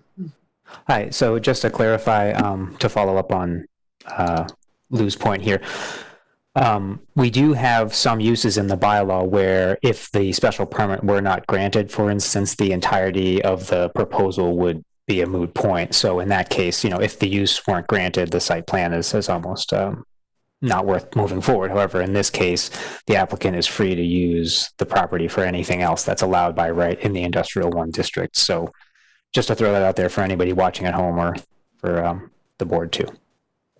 No, I think that's an important clarification. So, Lou, do you have any other comments? No, I don't. Thank you. Okay, so I support the site plan as well, and I think it's important for the public in the neighborhood to recognize that the special permit's not granted, but the applicant has the right to use his property in accordance with what's allowed under the zoning bylaws. So it's unfortunate in applications like this that the neighborhood and the applicant couldn't get on the same wavelength. But, the board had to vote for what was put in front of them, and what was put in front of us was the contractor's yard and the trade shop. So I support the site plan as presented. So I guess what we would need to do is, that was really a polling that just took place. So I'd like to put it forward as a motion to accept the site plan. Just a point of clarification, if I could, John? Yep. Point of clarification. So the guidelines that we had placed in the special permit regarding hours of operation and such, have those gone out the window? David, Josh, you want to answer that for me? I would think that that's up to the board now. If you'd like to discuss any conditions that you'd like to place in the site plan that were previously applied to the special permit, you could discuss those. But the conditions that we received were those only for the special permit? I mean, as far as hours of operation that the applicant agreed to? Yes, those were for the special permit. They related to the contractor's yard and the trade shops.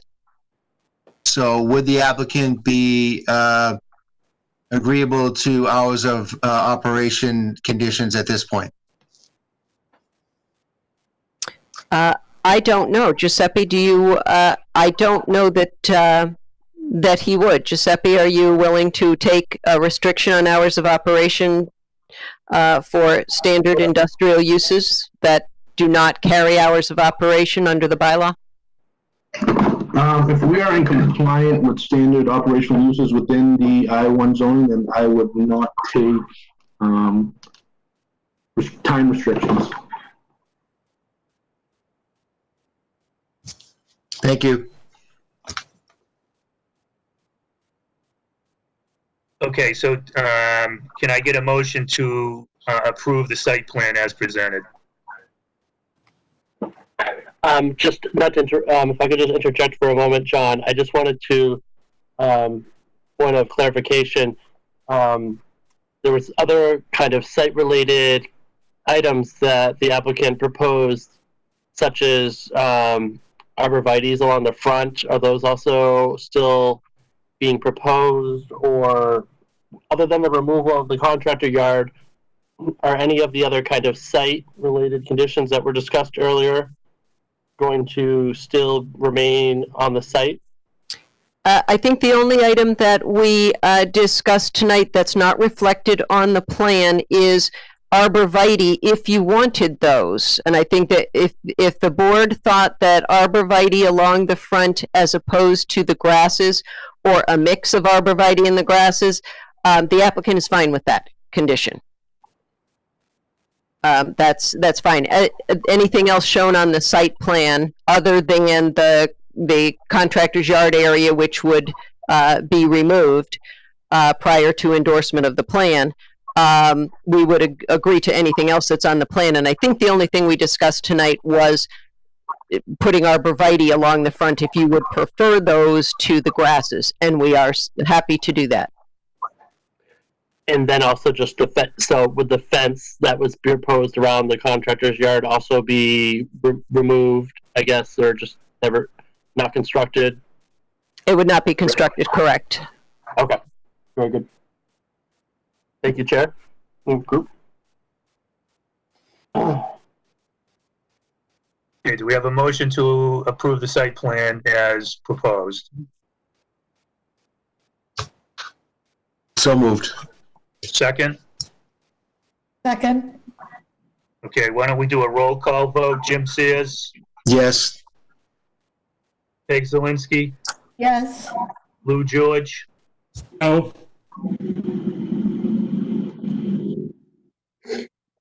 Lou, you, No. no, okay. Tori Adler,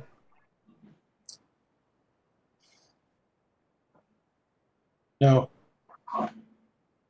the chair votes in favor of the site plan as presented. So, Thank you very much. thank you. We appreciate all the time that the board and staff has put into this. We appreciate it. Thank you very much. Thank you. Thank you. So, Josh, can we take a 2-minute break and then get 13 Essex Street ready to go? Yes, we just have to indicate. We just have to indicate to DCAT that we're going to take this 2-minute break, and we just have to indicate to DCAT once we get back that we want to start up again. So I guess I would just ask them if they're okay to hit pause for a moment. Okay, so why don't we, take it's almost 9 o'clock, 9:02, we reconvene and pick up the next agenda item, 13 Essex Street.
Essex Street, request for special permit and site plan approval submitted by Harold Carey for property at 13 Essex Street pursuant to section 18.4.c, 18.5.d.6.c, 18.13, and section 4 of the zoning bylaw. Said property is in the Danvers Town Center, Live/Work District, zoning district. The applicant is proposing to convert the existing 3-unit building into a 5-unit building. So I'll turn it over to the applicant.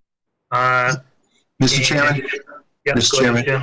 Yep. Just before we start this item, just a quick comment on the last vote. Just for the new members that are relatively new on this board, just going forward, so they need to understand that when they vote against something that there's no discretion on, like a special permit, there has to be clear reasoning on that, so that if that vote previously went against the applicant, then we would be potentially subject to a lawsuit. We have to give a firm basis for denial. You can't just emotionally vote against something without a basis in the zoning bylaw if the applicant meets all the rules, regulations, and requests no waivers. So I'm just saying that going forward, that if an application comes in for a site plan and there's no waivers requested and all dimensional requirements are met, it's extremely difficult for us to vote against it. So I'm just cautioning members going forward that they understand that. If, however, there is discretion like the special permit, where you can have a discretionary opinion based upon, criteria as were laid out in the last 2 items, then that's different. But I'm just cautioning the newer members that they need to have a sound basis for denial, and that needs to be expressed on the public record because, again, that could be challenged and that could be litigated. That's all. Thank you. No, it's good feedback. So, Mr. Carey, I'll turn it over to you and your team to make your presentation. Good evening, everyone. Would like one of my team members to take the lead, if it's okay? Sure, go right ahead. Bill? Hi, I'll take it, Harold. This is Larry Graham. Can you all hear me? We can, Larry. Thank you. Larry Graham with H.L. Graham Associates, the civil consulting engineers for Mr. Carey, and we have prepared the 2-sheet site plan, which has been before the board now a couple of meetings past. We are here this evening before the board, as the chair read, for site plan approval and for 2 special permits. One is for the character-based zoning district increase in density, and the second is for a special permit for tandem parking as required under the CBZD bylaw.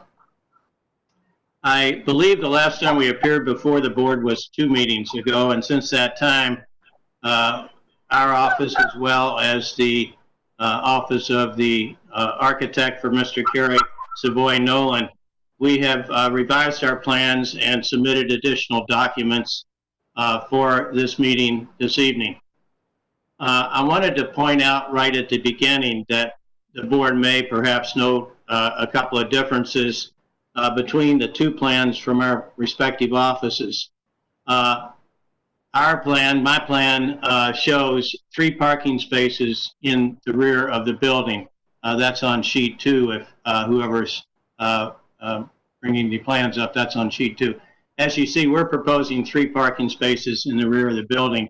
If you look at the landscape plan from Savoy Nolan's office, and you don't have to pull that up right now, this is just for discussion, and we'll probably take this discussion a little further later.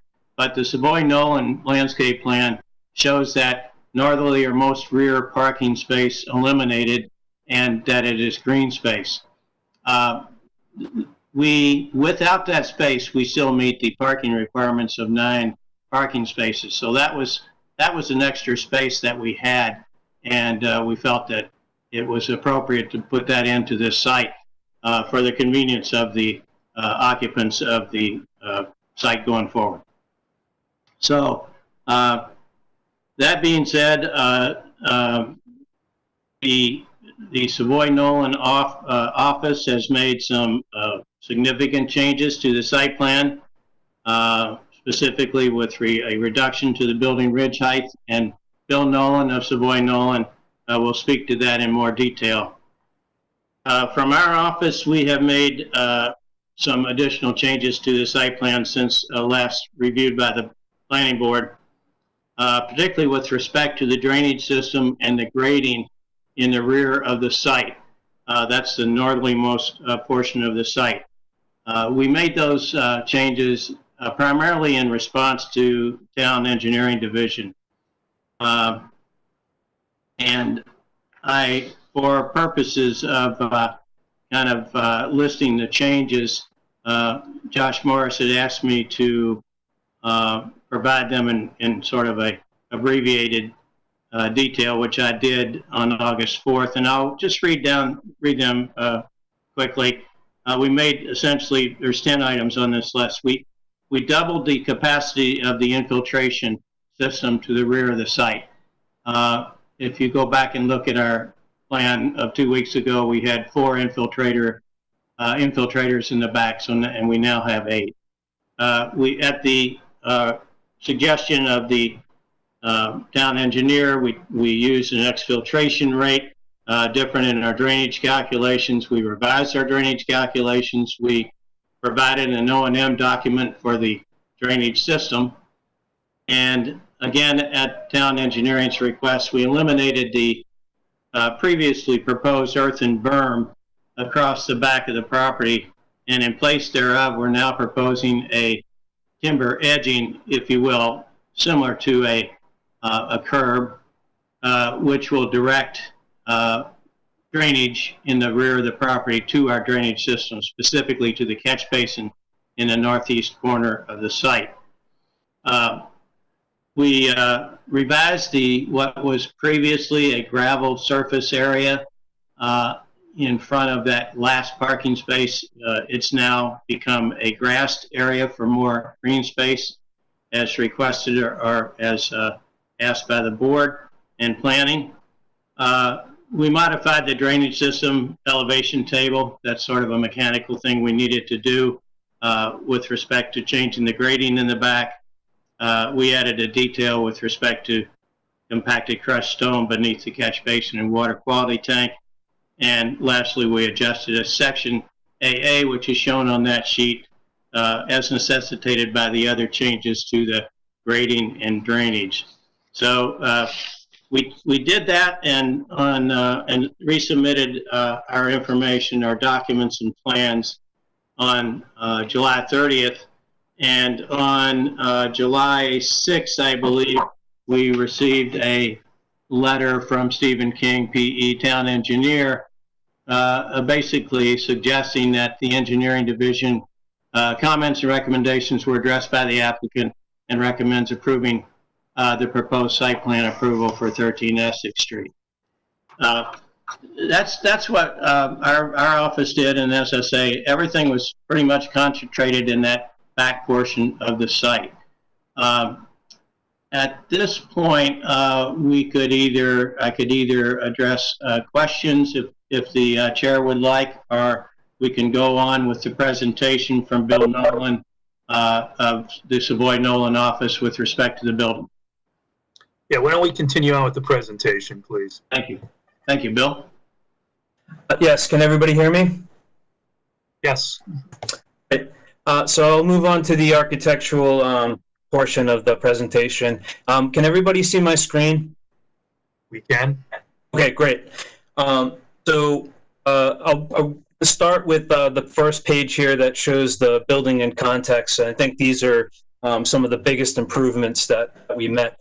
Before I get into the presentation, though, I just wanted to inform the board that I sent out an email to the direct abutters, both sides and rear of the property, and offered to meet with them or talk with them over the phone to take their questions and listen to their comments. I did get a couple responses back in email, but they declined to meet, so we didn't get that opportunity to actually talk with the neighbors one-to-one.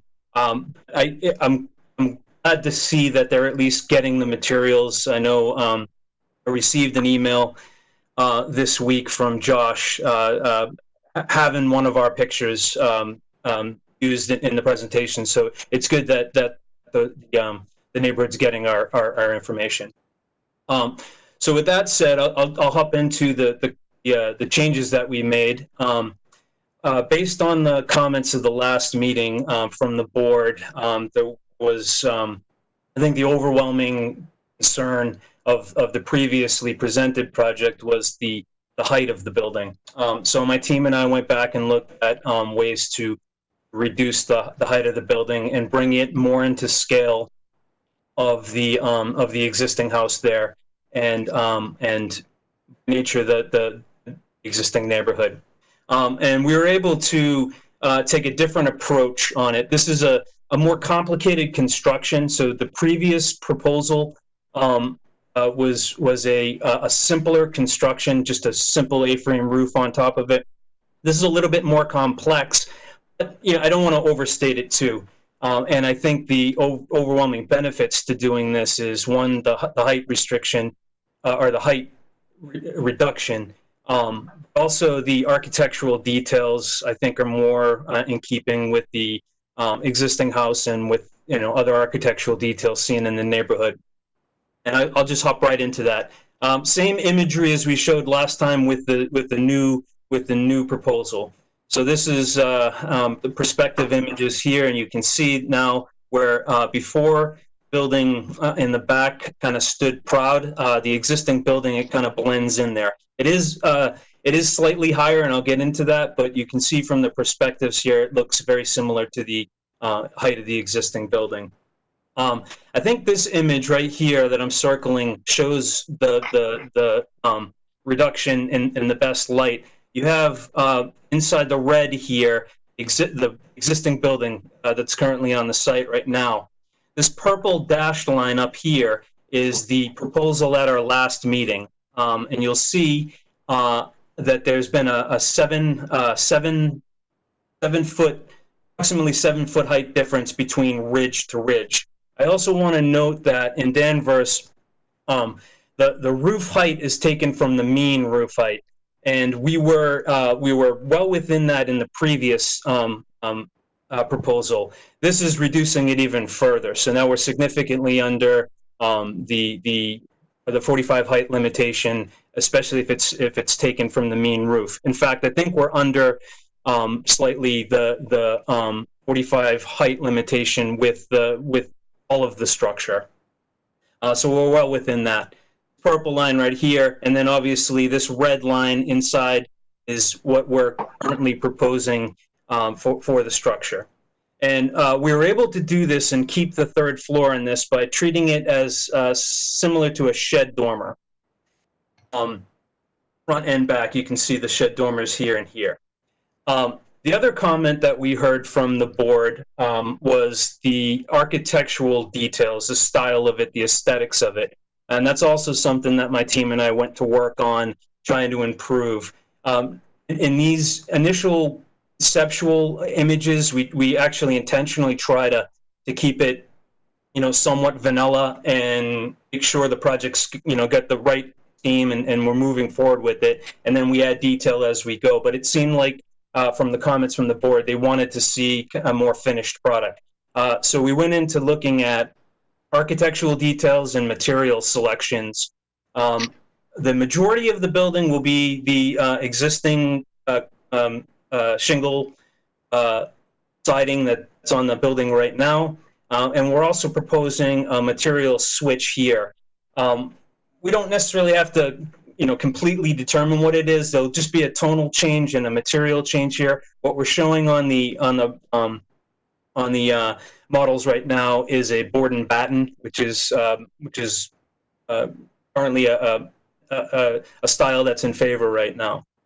And I'll just I don't have a mouse here, so I'm not going to be as fast as I normally am. And these are the remaining elevations.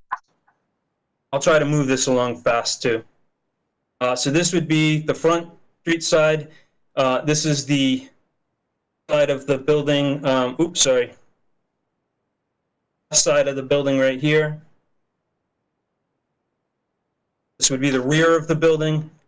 And I'm sorry, this is the right side and this is the left side. This is the driveway side and this is the left side of the building.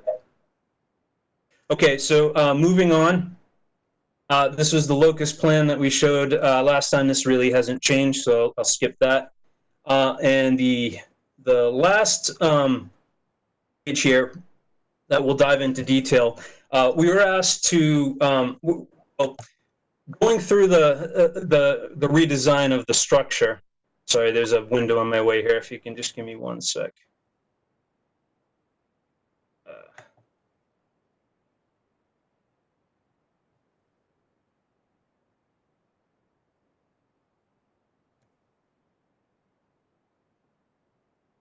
Okay.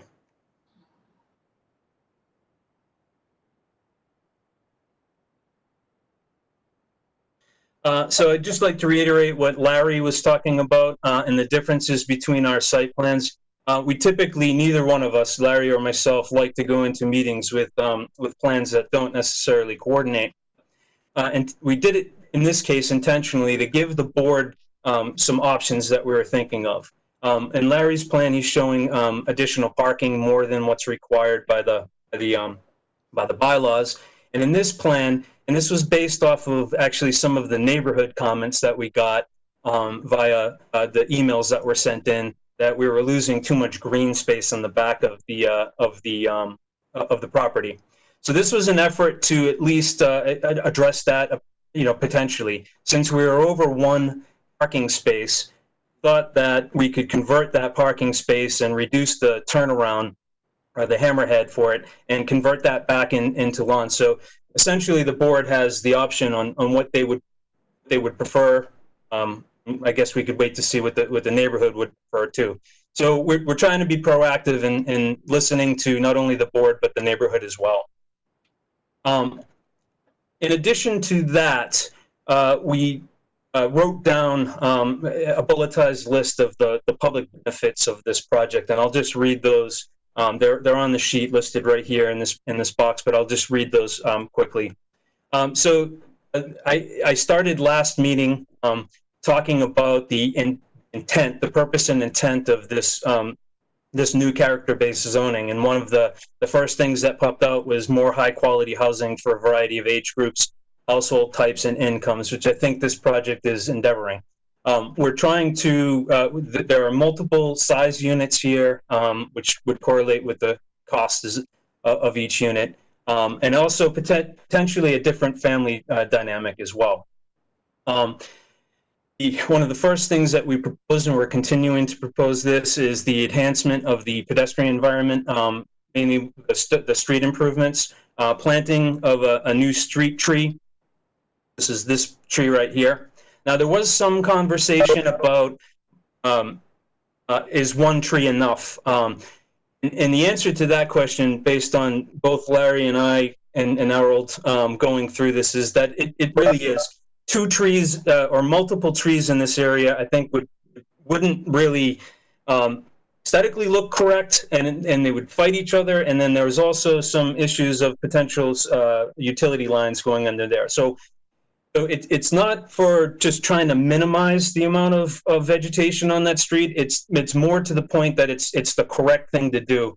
Each one of these sidewalk buffers has 1 tree in there, and the intent is that this someday will be a nice mature tree and complement the ones that are already there. So we considered looking at it, discussed it, and felt that this truly is the best option for the site.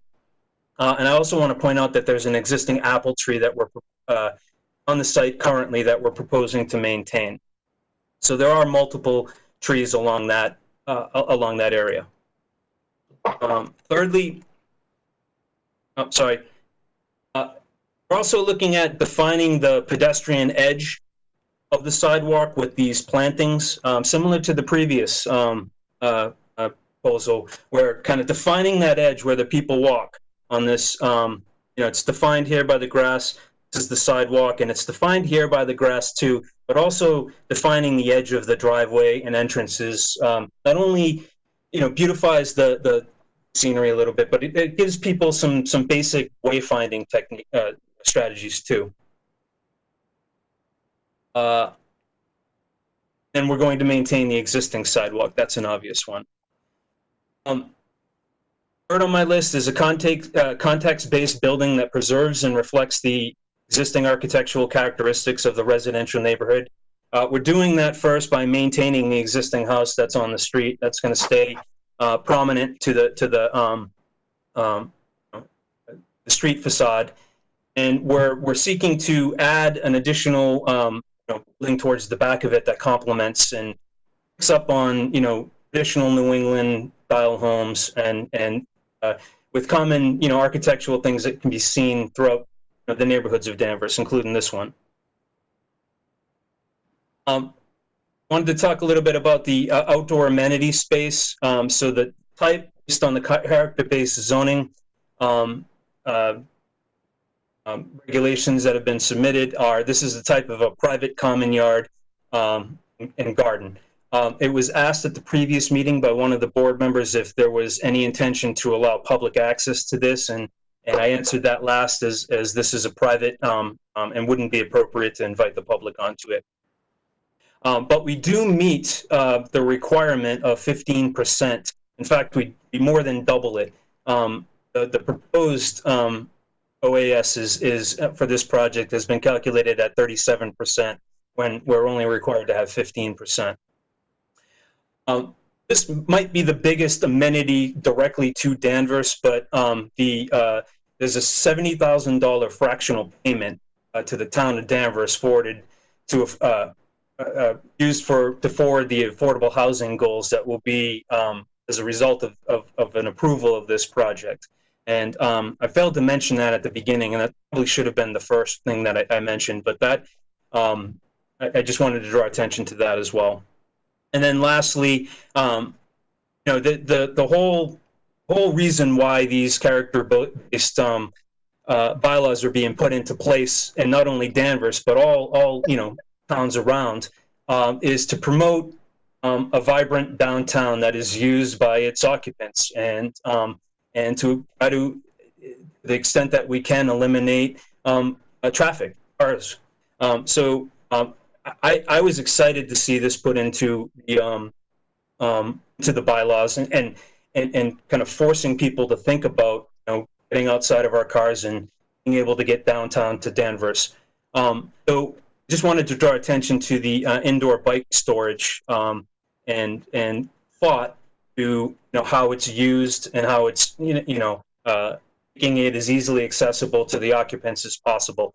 So we have an enclosed garage here, and inside of it will be a space for I believe it's well, whatever the requirement is. I'm sorry, I lost my train of thought into terms of the actual number. I believe it's 6 bikes. We have room to do even more. Here's the pedestrian path out to sidewalk. The floor plans that were presented last week. I'm sorry, I can't switch over to my sheet yet. The floor plans really haven't changed. They've gotten slightly smaller, particularly the top unit on the new building, to achieve some of the architecture that we're showing you there. We had to reduce the roof heights a little bit and suck in the roofs a little bit to create those shed dormers. So we'll lose a little bit of square footage on there, but it can still maintain the 3-bedroom status that we were proposing. So for all intents and purposes, as far as your review goes, the plans really haven't changed. So I won't, unless the board wants me to, spend too much time on that. And I think that's the extent of my presentation. I'd be happy to answer any questions, or go back to Larry if you have anything. No, I don't. What I'd like to do, if we can pause here for a minute, and for the benefit of the board, is to ask the staff kind of go over. This is the first application under this new live work district, downtown core live. So David or Josh, can you explain to the board as well as to the public that's watching what the objective of the bonus density incentive was designed for. Sure. I have the zoning up. I could just read it kind of. I could just read it a little bit for the group. So this project is proposing 5 units, which requires a special permit for the additional density that they're requesting. The planning board may, by special permit, allow higher density up to the maximum established in the table above, which is, this project meets it. If certain public realm improvements are made by the applicant that provide benefits to residents and businesses in the development project, as well as to the character-based zoning districts and the surrounding area. If sufficient public realm improvements are made, the planning board shall make a written finding that the applicant will provide significant improvements, providing a public benefit in addition to those improvements necessary to meet the base density requirements of this bylaw. And if you'd like, I could give examples of some of the public benefits, John, if you'd like, or if you want me to Can you do that, Josh? I think it's important because we've spent a lot of time on these districts, and this is, again, the first application. Sure.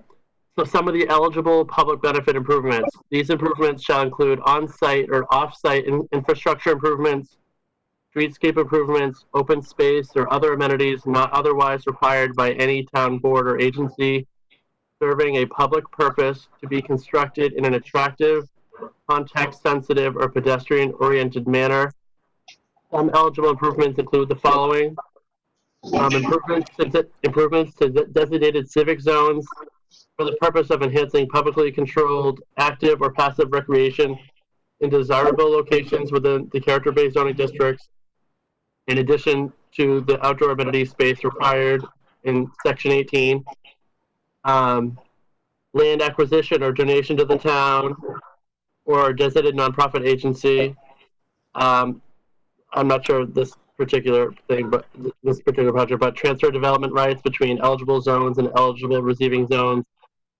Sidewalks and pathways, streetscape improvements such as street trees and furnishings on public streets, or contribution of land suitable for a public way or public streetscape improvements, public parking spaces and publicly accessible parking facilities, additional affordable housing units above the number required by this Section 18. So those are just some of the some of the public benefit improvements that we are looking for in return or in allowing additional density in projects such as this. Those are the types of things that I think that we are looking for. Okay, good. I think that's important, Josh. The concept being more density for a public benefit. I mean, in essence, right? That's right. And that's up to the planning board to determine if an appropriate public benefit was granted. That's right. Okay. What I'd like to ask the board is what we did, since this is a public hearing, we've had a chance to ask questions once, and we do have a few people who are on the WebEx platform that wanted to address the board. I'd like to kind of turn it over to those folks that are on the WebEx platform to comment. So, Josh, you want to just, reiterate, or David, who wants to speak on behalf of, or on this particular application? Yeah, I mean, I'm not sure a particular order, John, that you would like. The gentleman, Mr. Dan Tesouros, is here. He's a resident. Melissa Kelleher is here. Nancy Tesouros is here. Peter Swift is here. I'm not sure if he wants to discuss this matter, but there's a public hearing. And then Mr. Stephen Walsh is also a resident who indicated that he's interested in this matter. So I'm not sure if there's an order that you'd like. No, why don't we start the way? Why don't we start the way you just announced them? So okay. So I guess the first person in the participant list is Mr. Dan Tesouros. I guess if John, if you'd like him to talk. Yeah, go ahead, Mrs. Tesouros. Hi, can you hear me? This is Nancy Tesaurus. You can hear you. Yep. Okay, Dan unfortunately had to go have an MRI, so I'm going to speak. I just want you to know that I live directly behind at 12 Putnam Street. My garage is on our property line. And in reading over the zoning regs, it states the purpose and intent of the new character-based zoning districts is to, number one, guide the physical character of development with the context-based building and site development standards that reflect scale, design characteristics, and settlement patterns existing or envisioned for the district.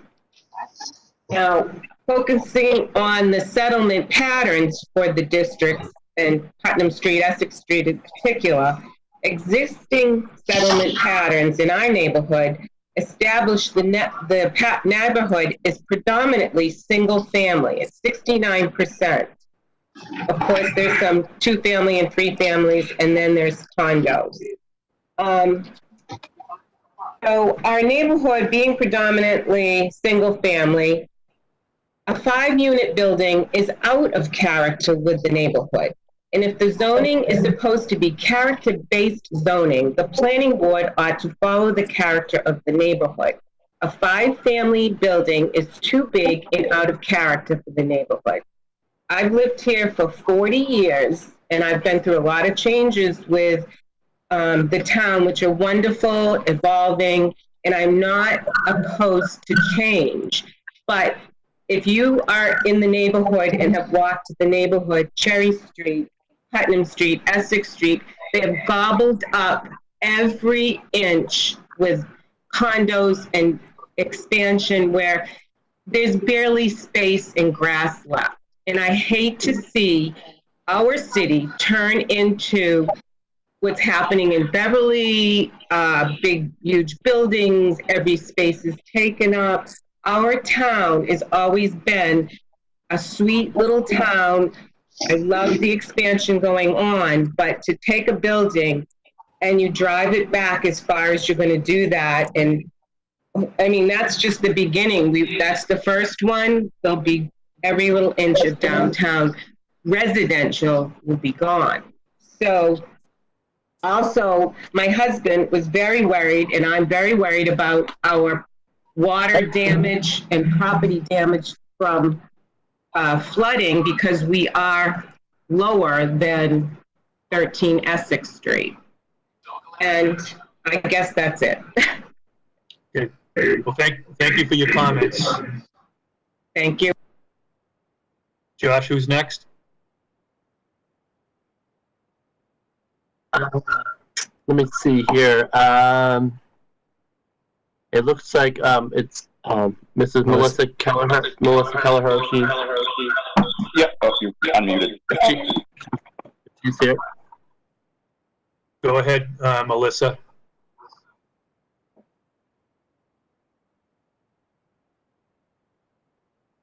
Yeah, talk on it. Yeah. Hello. Hello. Can you hear us okay there? Yeah, we can hear you now. Can everyone hear us? Yes, go ahead. Okay, sorry, this is both Melissa and John Kelleher. We moved in here just over 3 years ago. And one thing we wanted to bring is to back up what Nancy had just said. We live at 14 Putnam Street, which is right next to Nancy, and we will be diagonal from the new property. So one of the primary reasons we moved to this neighborhood, knowing that it was a work-live area, was the amount of green space that was in the backyards, especially our own. So when we saw these original plans, knowing that it's currently a 3-unit dwelling, we assumed that if there was going to be any enhancement made, it would be similar to what just happened across the street from us on Putnam Street, where an existing property maintained the existing footprint and turned it into 3 units. But what we're seeing here is that this is a massive extension of this building. right? We're talking about 5 units, which both of us have objected to since the get-go. It is simply too much.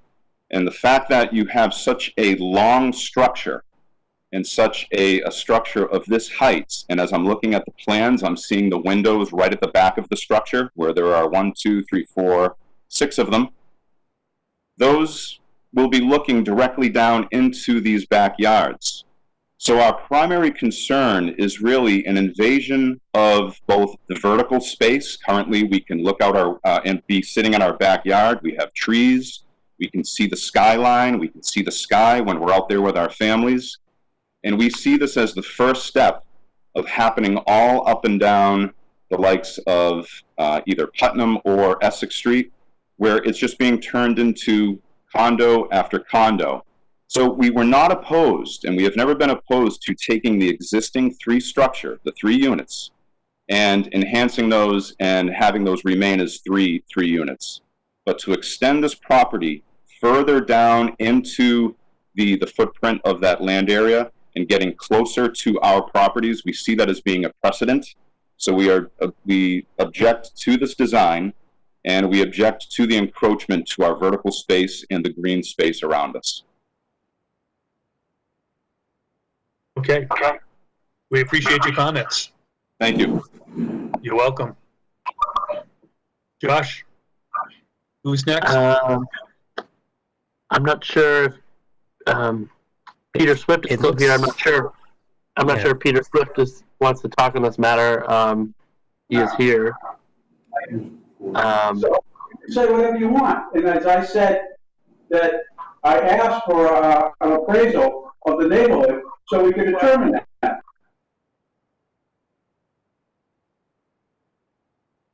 I believe Peter is wrapped up on the phone. Different matter. Yeah, different matter. Yeah, I think that's Harbor Street. So it's like Stephen Walsh would be the next speaker. Yes. Yes. Can you hear me? Yes, we can. Thank you. I live directly behind this property next to Dan and Nancy, and we moved there 3 years ago because we liked the area and the neighborhood. I've also owned a building in this neighborhood on Cherry Street for the last 40 years. So I'm not new to this neighborhood. I'm very familiar with it.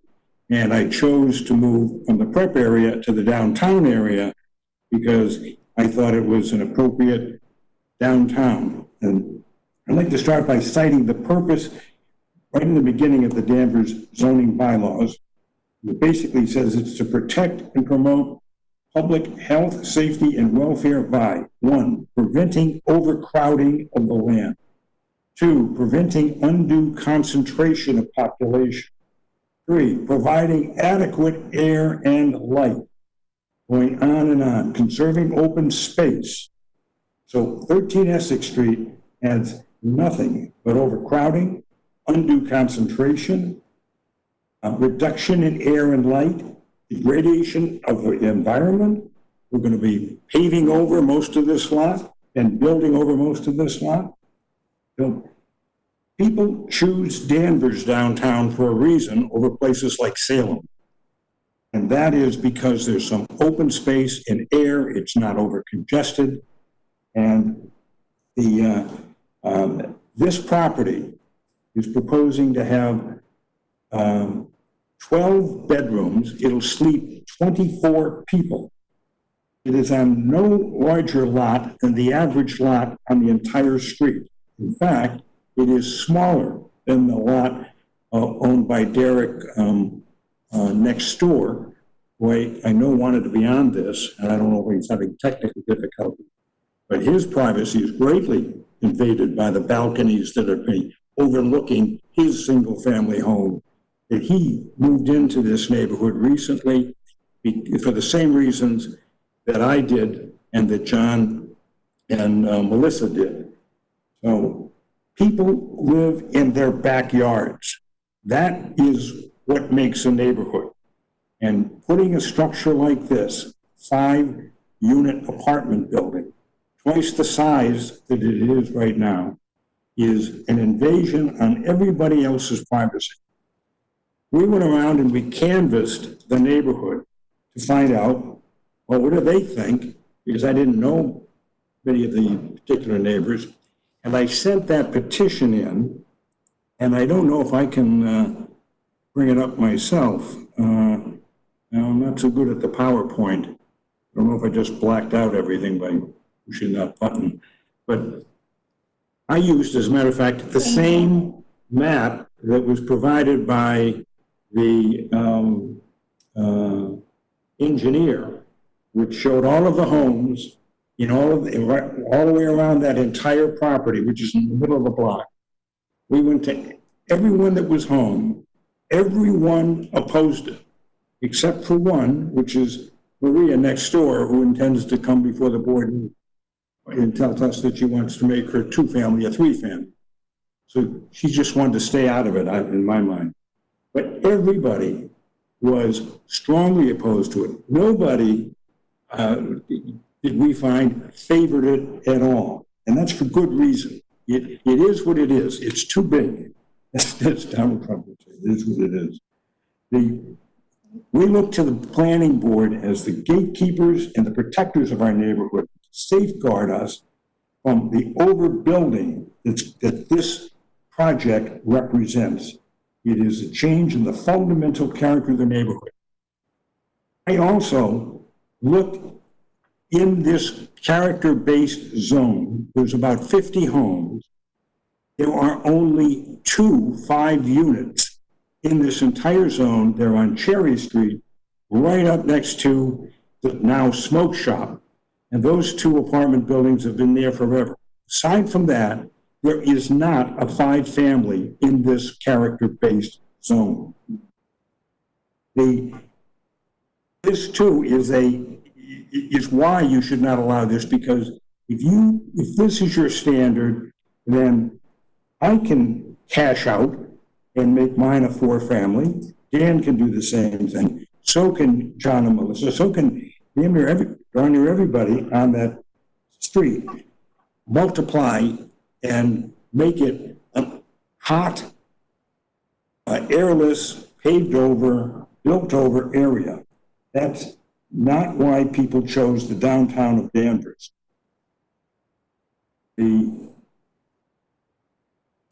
With regard to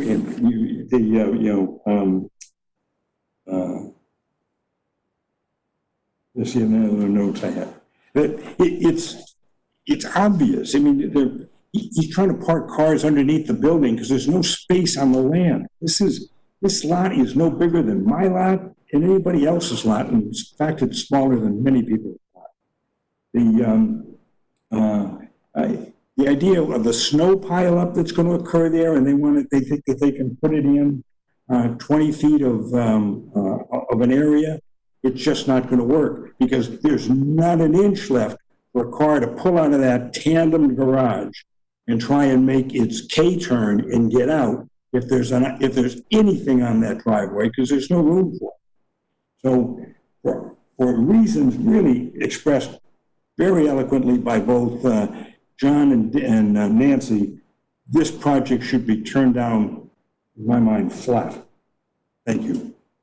Okay, thank you, Mr. Walsh. And for the record, the planning board did get your information that was sent to us through the planning division. So the members got a chance to read it. Josh, is there anyone else that that's on the WebEx app that wanted to speak on this application? It appears that everyone who had reached out and who's on the participant list, it appears that everyone who was interested in this item has spoken at this time. Okay, and outside of the WebEx platform, emails or phone calls, anything have come in during the meeting? We do not have any correspondence. Okay. So why don't we go back to the board for questions, and I'll start with you, Tori. Yeah, well, I have to say that when I saw this proposal and I first drove by the house, I liked it. I like the plan that I'm looking at, but I read the concerns of the abutters, and so I took a walk over, and I was invited into a couple of backyards, and I have some concerns.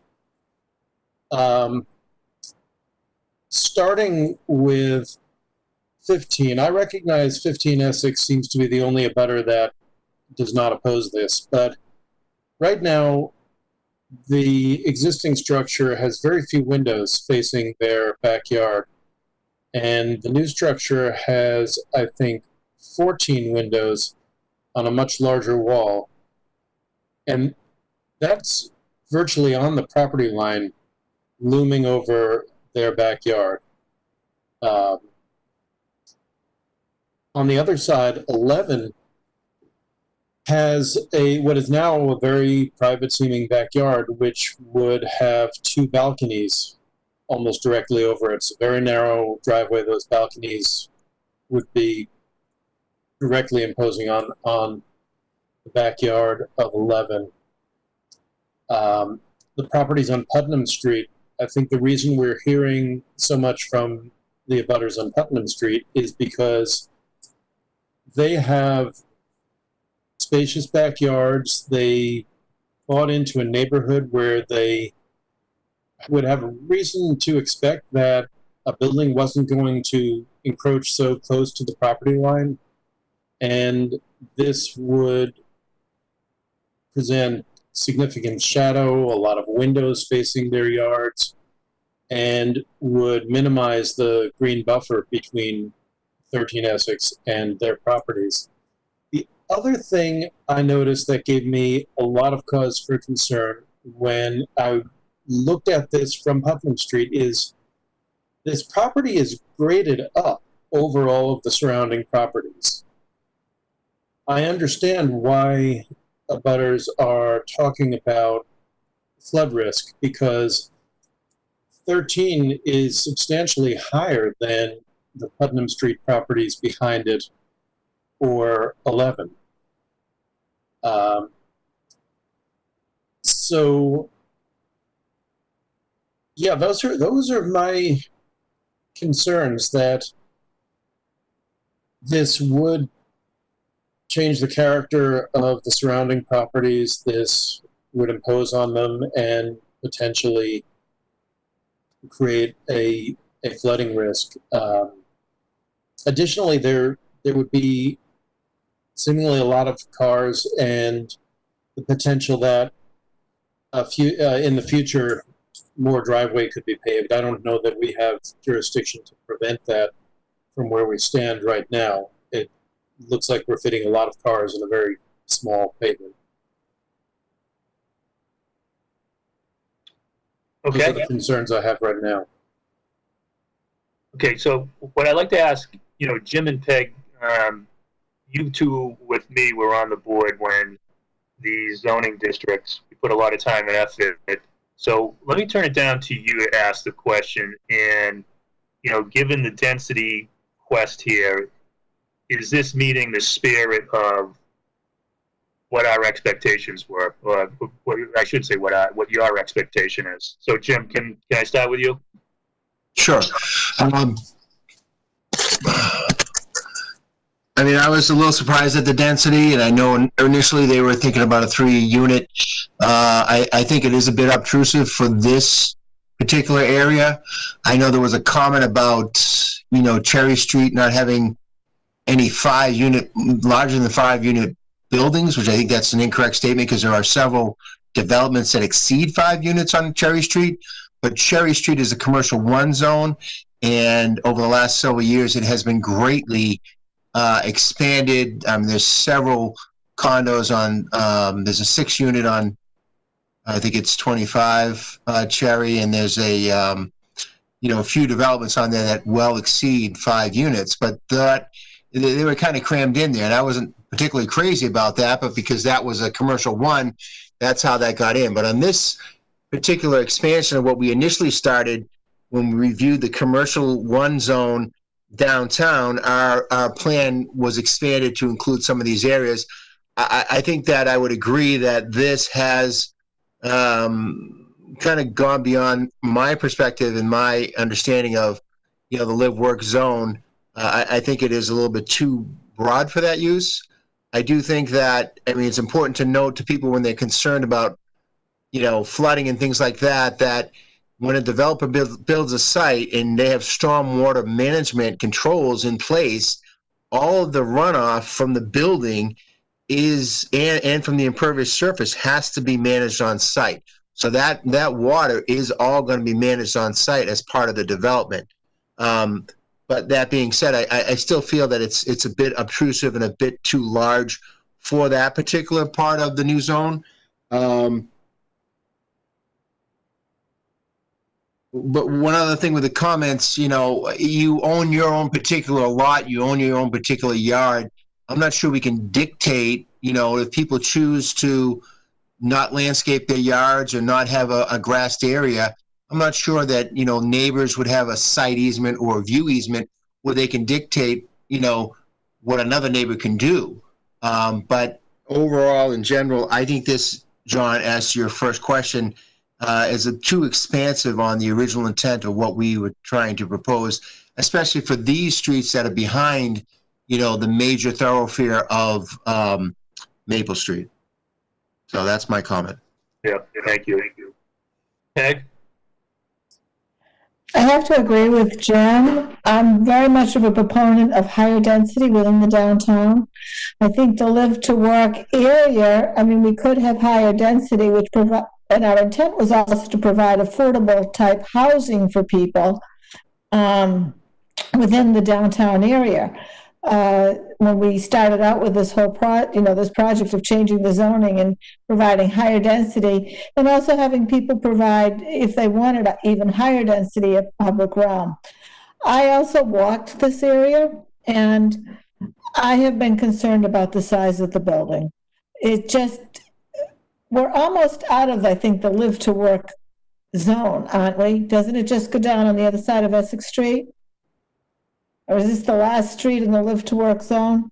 I think it is the last. I think it's the last street. Yeah. And I would think that as we get further back from the higher density that we want to see within the downtown, the residential density, that we start cutting back, because there are single family homes here, and there are duplexes. I agree with Jim also. I know that there are a number of buildings that now have more than 3 to 4 condos in them on Cherry Street. Cherry Street has been developed. But I just think that this type of project is too big for this area. I mean, I think the 3 units would have been fine. As Jim said, we can't control what people see from another person's property. Just like if someone on 14 Putnam Street wanted to do something that was by right for them in their zoning area, we couldn't say they couldn't do that because it might affect a view of somebody else. I know with the drainage, the engineering department has looked at the water and the drainage, and we cannot hurt, or we can't make worse drainage, water flowing on anybody else's land from a development. So, you know, the engineering department has looked at what they're doing, and I don't think that they're going to worsen the situation that these people have with flooding. But from the very beginning, I have been very, very concerned. My concern wasn't so much from the back, because I wasn't really thinking of Putnam Street, but it was from the side, the impressively long building, huge building. So I would love to see three condos. I just think 5 is too much. Great. And it's not what I thought. And then the other thing was the public realm too. I mean, planting a tree on Essex Street, I don't think is really meeting the terms of, you know, providing a public realm, a benefit to public realm. They say streetscapes, but I would think that would be more islands or other types of streetscape improvements. But one tree doesn't do it, so I don't think they meet the terms of the public realm either. Okay. Lou? Yeah, okay. In terms of some of the, again, I'm sort of echoing what others have said, and I definitely appreciate, Jim Sears and Peg Zielinski's comment as well, in terms of sort of, in terms of looking at sort of the background of this, in terms of character-based zoning, in terms of live work, sort of how this is come about as a relatively as a newer member of the board. One of the things that I was concerned with as well was with respect to the sort of just the density, as well as just sort of the size of the building. I do notice, and I'm happy, at least with respect to the revised plans, do show that the building is lower, that there is some some architectural detail as well. So it's not just a sort of a monolithic building, which that struck me as concerning and sort of out of place. Also the green space too, in terms of black topping over more of the land than necessary. So that was a concern. That was a concern as well. And so again, it's one of these, I think that they've, and I think the applicant has definitely done some, I'm happier with how things are looking, now, as opposed to the initial plan. But I still have, I do share my concerns of, the other members, that this just might be a little bit too much for the area. Okay. Thanks. So from the chair's perspective, I agree with those comments. This particular street, the density 5 units is too much. It's a generous offer of $70,000 going to the Affordable Housing Trust. But as far as the criteria when originally being proposed to get larger density, the impact to the public was intended, at least from my perspective, to be a little greater than that. And this location, to me, 5 units is too much. I know the applicant already has permission to move forward with 3, but subject to, I guess, planning board review. But 5 is just too much. So, I turn it back to the applicant to respond. We can move this forward, close the public hearing since everyone's had a chance to speak, and put it to a vote if that's what you would like us to do. Hi, it's Larry Graham. May I speak to those few comments? Sure. Thank you. Just to follow up on some of those, the rear property lines of this property and those both to the east and west of it has a number of trees along the property line. And also at number 12, Putnam, you'll see a fairly large garage, which spans probably about 3/4 of the width of our particular lot. So you do have those trees in that structure, which are softening or blocking, if you will, some of the points made by several of the persons along Putnam Street with respect to how they would be able to view this proposed addition. We have no control over those trees. They're not on our property. We don't intend to remove any of them. Obviously, they're not ours. So all of those trees would remain, and especially during the summer, I think they do a great job in buffering some of the comments made about views of this property from the rear of the Putnam Street properties. The proposed rear yard, just for clarification from the proposed addition, it is still 32 feet from that rear property line.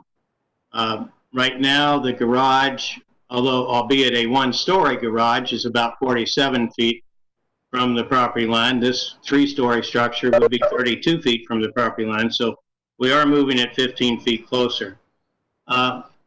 As to the balconies on the east side of the proposed structure, those balconies look across to number 11 Essex Street, and they're looking at pavement. If you notice, number 11's driveway is to the east of their property, but it's paved all the way through and into this property. And as a matter of fact, according to Mr. Carey, sometimes the occupants of number 11 have in the past or do still drive through that connection. There's no fence, there's no object there to block the drive-through. And we don't intend to use it. Our site has been designed such that we would not use that for maneuvering or any purpose. I think that most of the comments have concluded that the drainage being signed off by engineering is okay. And I do recognize that number 10 and number 12 Putnam are lower. We don't have any topographical information there, but my guess would be they're probably 2 or 3 feet lower than our property. But that's why we went to an extent to expand the drainage. The character-based zoning district requires drainage to the extent of mitigating a 1-year storm event. The site plan approval required a 25-year event. The CBZD trumps the site plan approval. It's written right in the zoning bylaws. However, to try to compromise and answer engineering's concern, as I said, we did double the drainage. We have excellent Merrimack soils in the back. We have a very small contributory drainage area. It will be curbed. There will be no escaping of any of the drainage from this property, including all the roof water of the proposed addition onto abutters to the north. It will all be captured, put into the catch basin as I've described in a previous meeting, go through a 1,500-gallon water quality tank, and then into these 8 structures that measure approximately 8 feet in width by 32 feet in length. And those are the half circle plastic structures surrounded by stone, set in these very permeable Merrimack soils, sand and gravelly soils. I just wanted to, not it's going to change any minds here, but I did want to follow up for this or any other revised plan that we might bring back before you and give you those comments. Thank you very much. Okay, thank you. Any other comments? If not, I will entertain. Go ahead. Yeah, hi. Steve Walsh. I was remiss when I was doing my, I didn't really tell you all of what I found when I did the analysis of the number of 5 families in the neighborhood. I meant to mention the Jones Boys property and Nick Prosciutto's property. Those do. Jones Boys has 11 units in it, and Nick's, I think, has 7. Jones Boys is built on 44,000 square feet of property, which is 1/2 the density of what Harold is proposing here. And it's the same goes for Nick Prosciutto's property. That has 50% of the density. So those 2 units, and again, they're on Cherry Street. The other one, the 25 Cherry property is an anomaly.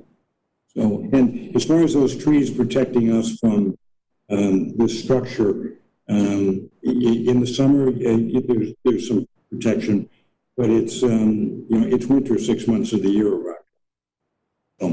And there is no protection there. The roots, the tree. So, thank you. Okay, thank you. Thank you. So, Mr. Chairman, before we close the public hearing, I think it's appropriate to ask the applicant if they're going to withdraw their application. Yeah, I was going to get to that. Sorry. So we afford the applicant an opportunity. I think you've heard the poll from the board. There's not support for these special permits. Do you want to withdraw your application? This is Larry Graham again, speaking on behalf of Errol Carey. If the board we would like to continue this one more meeting so that we can get together with Errol, the team, and make a decision as to whether to try to come up with anything else that might appease the neighbors and the board, or withdraw.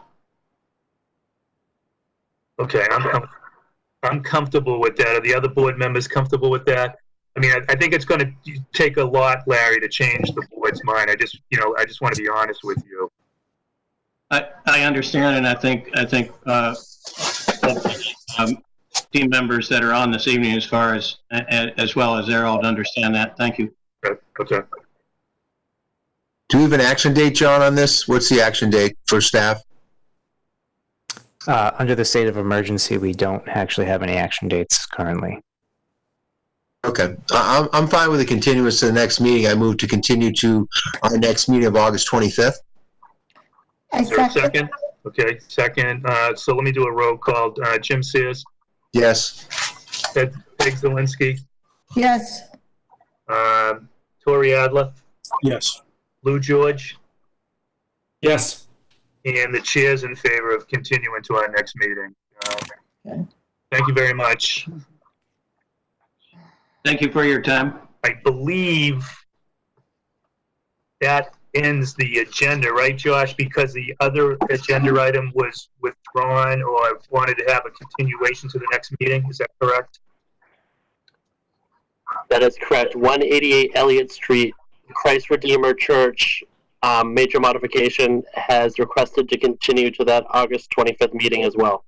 Okay, so can I get a motion and a second to continue 188 Elliott Street to the next meeting?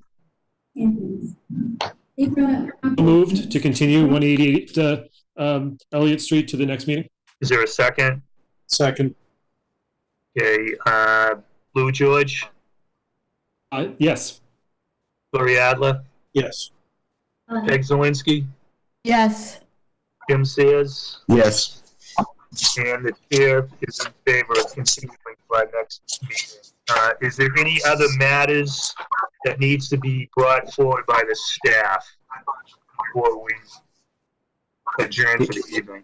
The only thing at this time would be to ensure that the board members did receive an invitation to a land use summit on the 20th. Ooh. Yes, I remember that. Yes. Yes. Yes. All right. So you've got the invitation. It's up to you to attend. Okay. Was there an RSVP? I remember if there was, I apologized, David, for not responding. No, that's okay. It would be good to RSVP. We are trying to hold this in person in the large auditorium. So it'd be good to get a head count so we know how many tables and chairs to set up, etc. Okay, just to remind everyone that it starts at what time? Starts at 5 p.m. Mr. Henry can correct me if I'm wrong. 5:30. 5:30. 5:30. Okay. Fulton Richmond. Great. And I just want to make sure that everyone on the board, I believe you got a copy of the letter that went to Mr. Duggan in regards to his complaint. Did everyone get a copy of that letter that was sent to Mr. Duggan? Yes. Yes. Yes. Okay, great. With that, I'll take a motion to adjourn. So moved. Second? All right. Jim? Yes. Peg? Yes. Lou? Yes. Tori? Yes. And the board is in favor. So thanks to the staff and everyone that participated tonight. It was a good meeting. Have a good night. Stay safe. Thanks, everyone. Thank you. Okay.